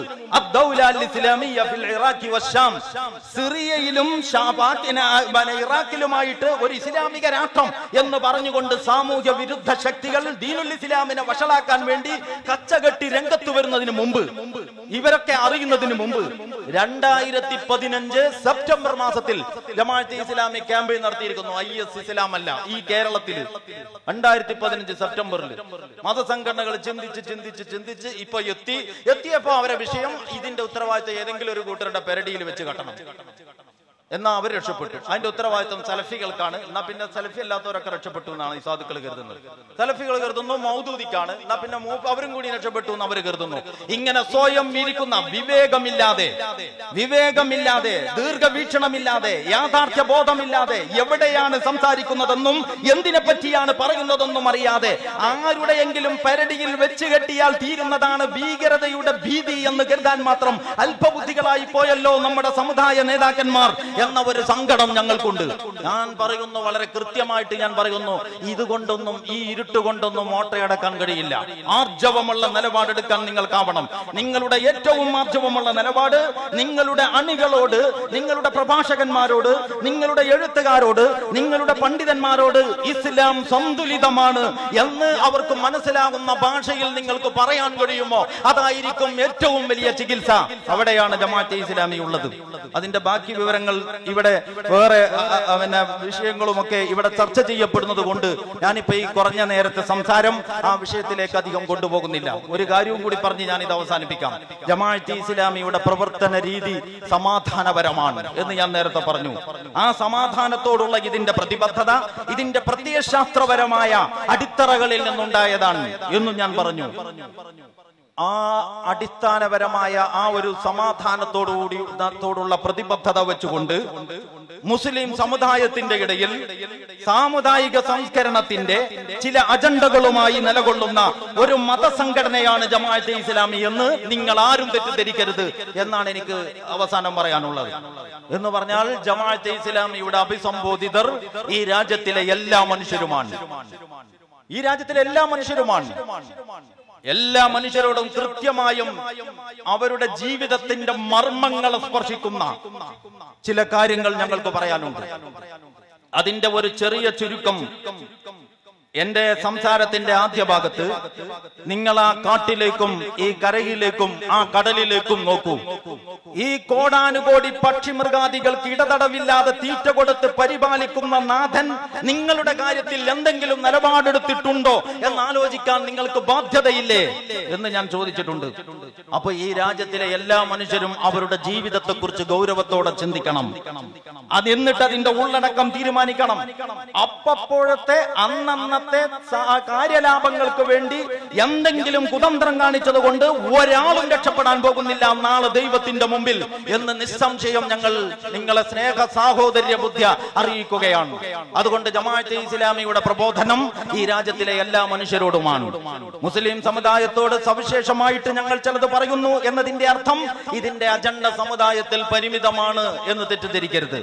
ഈ രാജ്യത്തിലെ എല്ലാ മനുഷ്യരോടും ദൈവിക നീതിയിലധിഷ്ഠിതമായ ഒരു സന്തുലിത ജീവിതക്രമത്തെ പറ്റി കഴിഞ്ഞ 75 വർഷമായി സമാധാനപരമായി ആശയ പ്രബോധനം നടത്തിക്കൊണ്ടിരിക്കുന്ന ഈ സംഘടനയെയും അതിന്റെ അടിസ്ഥാനങ്ങളെയും സംബന്ധിച്ച് ഗൗരവപ്പെട്ട പഠനത്തിന് നിങ്ങൾ സന്നദ്ധമാകണം എന്നാണ് എനിക്ക് ആഹ്വാനം ചെയ്യാനുള്ളത്.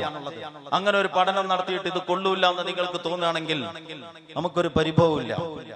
അങ്ങനെ ഒരു പഠനം നടത്താതെ നിങ്ങൾ പിന്തിരിഞ്ഞു പോകുന്നുവെങ്കിൽ വളരെ ഗൗരവപ്പെട്ട കുറെ അജണ്ടകൾ നിങ്ങളുടെ ആ പിന്തിരിയലിൽ നിങ്ങൾക്ക് നഷ്ടപ്പെട്ടു പോകുമെന്നും അത് ഈ രാജ്യത്തെയും നാളത്തെ നമ്മുടെ ജീവിതത്തെയും നന്നാക്കിയെടുക്കുന്നതിൽ നിങ്ങൾ തീരാ ദുഃഖത്തിലാവാൻ കാരണമാകുമെന്നും നിങ്ങളുടെ ഒരു സഹോദരൻ എന്ന നിലക്ക് ഞങ്ങൾ നിങ്ങളെ ഓർമ്മപ്പെടുത്തുകയാണ്.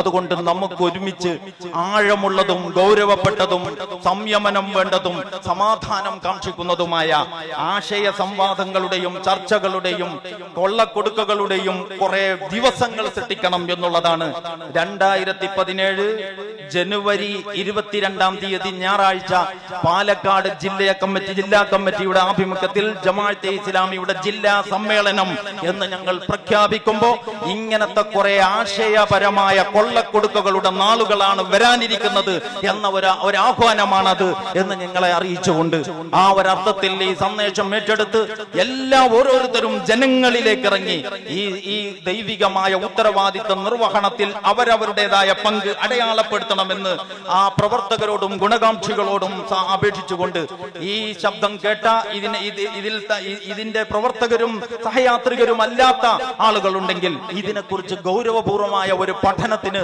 നിങ്ങൾ സമയം കണ്ടെത്തണം എന്ന് അപേക്ഷിച്ചുകൊണ്ട് ഇത്രയും സമയം എന്നെ ശ്രദ്ധിച്ചവർക്ക് ജമാഅത്തെ ഇസ്ലാമി ഹിന്ദ് കേരള ഘടകത്തിന്റെ സ്നേഹോഷ്മളമായ അഭിവാദ്യങ്ങളും അനുമോദനങ്ങളും നേർന്നുകൊണ്ട് എന്റെ വാക്കുകൾ ഉപസംഹരിക്കുന്നു. അൽഹംദുലില്ലാഹി റബ്ബിൽ ആലമീൻ. അസ്സലാമു അലൈക്കും വറഹ്മത്തുള്ളാഹി വബറകാതുഹു.